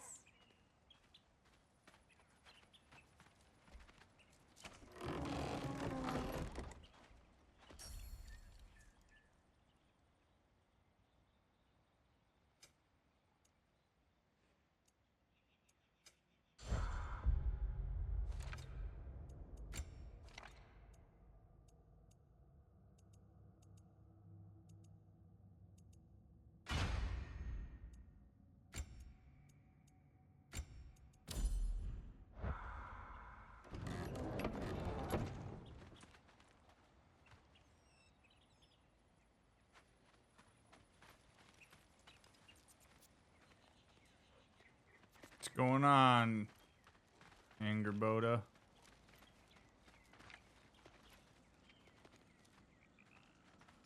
Are there any animals you can turn into? Not yet. But for you, that might be a god thing and not a giant thing. Oh. Thanks for rubbing it in, though. Sorry. Joking.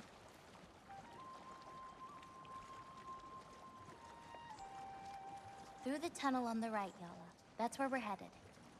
Ooh, but can I go to the place that I missed that one time? Oops, not that way, girl. Let's turn around. Oh.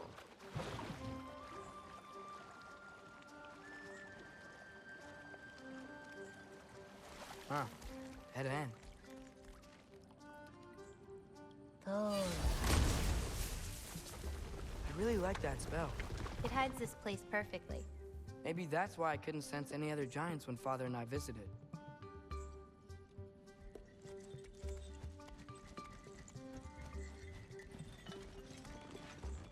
I just cannot shake the sense that this is bad.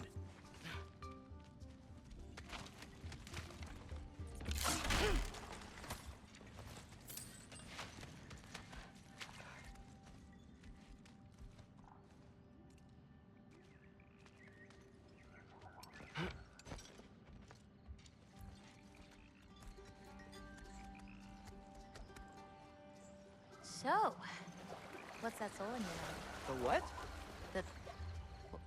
There's a soul. inside your knife. Did you not know that? No? Whose soul? You know, maybe you should keep it where it is until you figure that out. How did... I don't just go around stealing people's souls.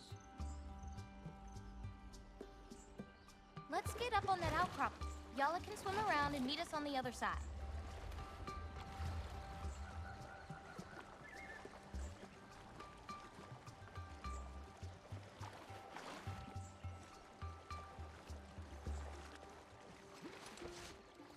Interesting.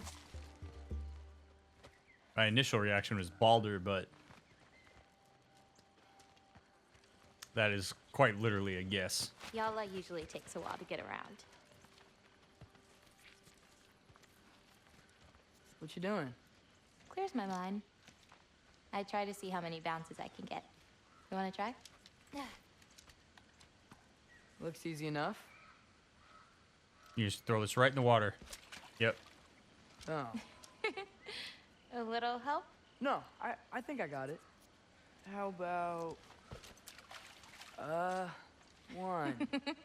Oh, you're laughing at me now. I'm not laughing at you. You're not? Laughing at the situation. Uh-huh.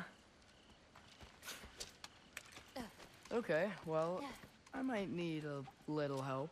You'll get it. Throw it flatter. It's all about timing. When you release the rock. All right. Watch this.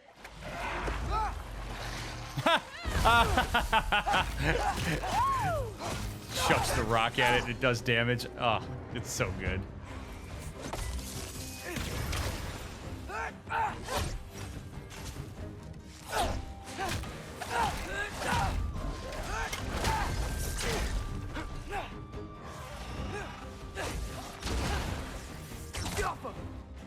I got your back!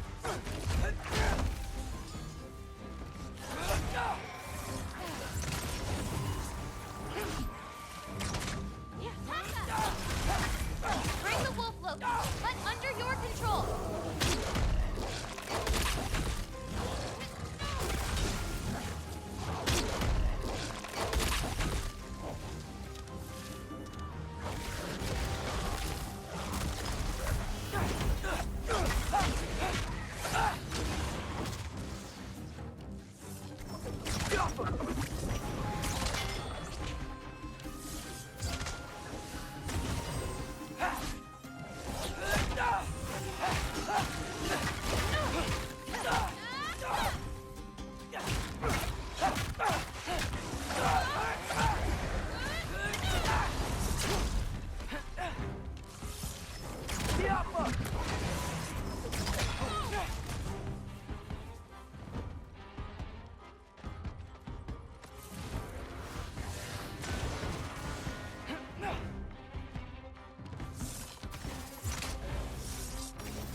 That didn't count, by the way. My last throw. Oh, it counts. A Trogger came out of the water. Excuses. We can always try again later. Oh, no, no, no, no, no. We can try again now. We'll want to head under that archway when we're done here.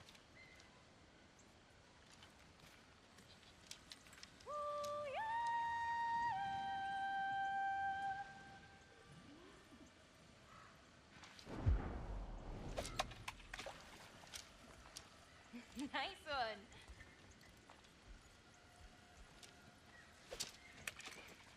Ah, too late. You'll want to release the rock earlier. Nice throw. Almost there. Wow, did you see that? Hell yeah.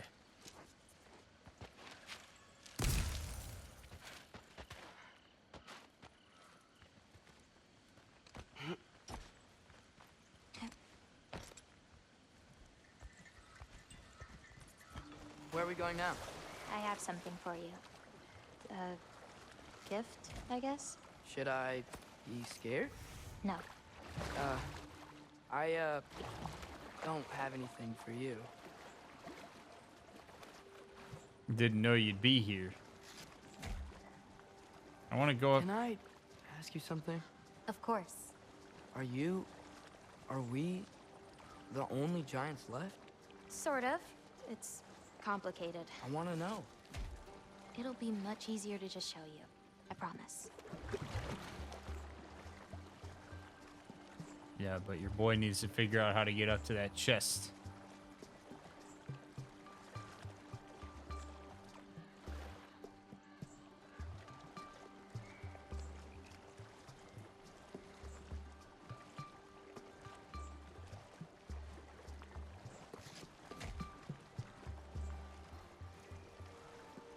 There we go.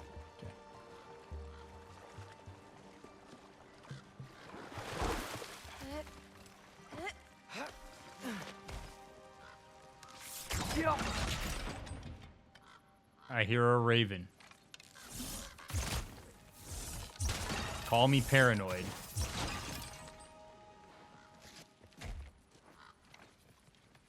But I don't like the fact that I can hear a raven.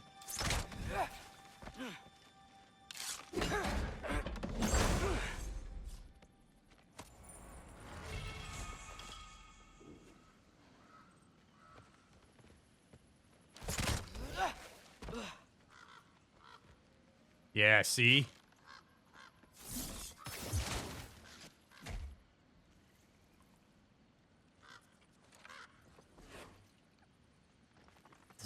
Something doesn't feel right. Something doesn't feel right. Good thing birds aren't real.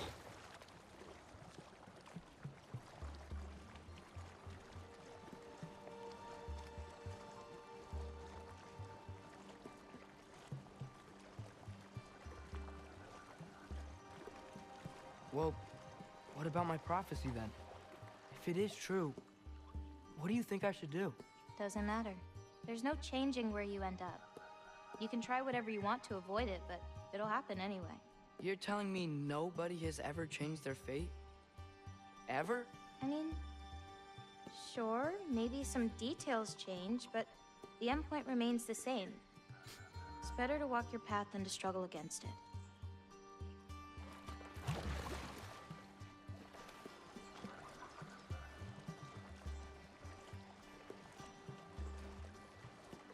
Ugh. Be slave to your prophecy.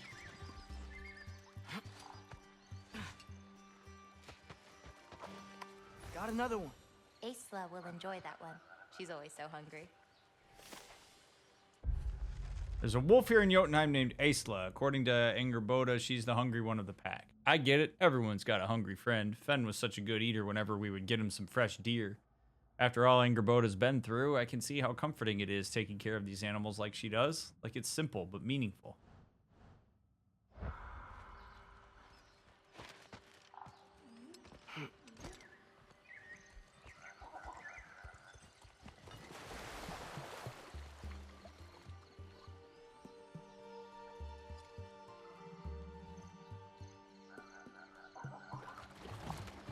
Makes me wonder if...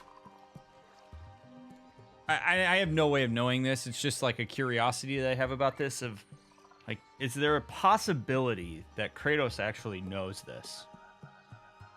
And that he's been trying to keep that from Atreus because he knows how upsetting it would be to him. And maybe he's sort of like, yeah, I know this shit's going to happen and I don't really want to, I don't want to go there yet. I need to make sure he's prepared. Like, maybe the desperate need to prepare Atreus has something to do with the fact that he knows that this is going to happen and that he's not prepared to tell Atreus until Atreus is ready or whatever he deems as being ready. I don't know how true that is, but there is such a strong urgency.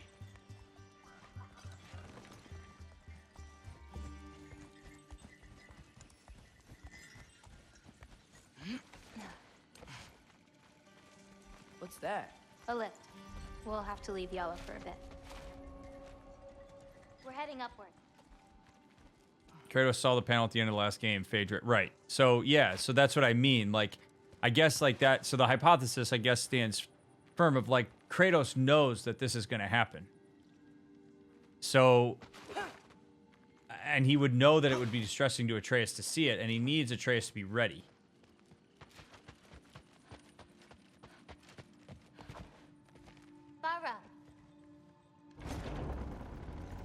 This, gift doesn't seem like something you're excited about. Just means we're coming up to the end. What does that mean? You'll understand once we get there.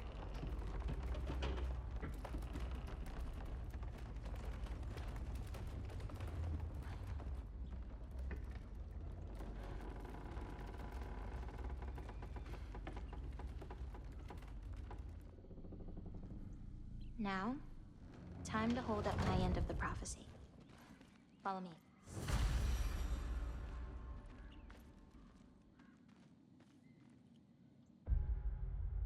And we'll find out what that is in part 10. Because I gotta go. Thank you so much for taking the time to watch part 9. I appreciate you all taking, like, just, I'm so grateful for all the support of this playthrough. You all watching these videos on YouTube and engaging with it means a lot to me. I'm grateful for the people that also come hang out here on Twitch. If you're binging the series, I'll see you at part 10 where we'll find out what happens. If you are waiting for the next one to come out, we'll get it out as soon as possible. Make sure you leave a thumbs up on the way out, comment if you feel so inclined, and follow the links down in the description. Would love to see you in Discord and on Twitch sometime. So, till part 10, see you later.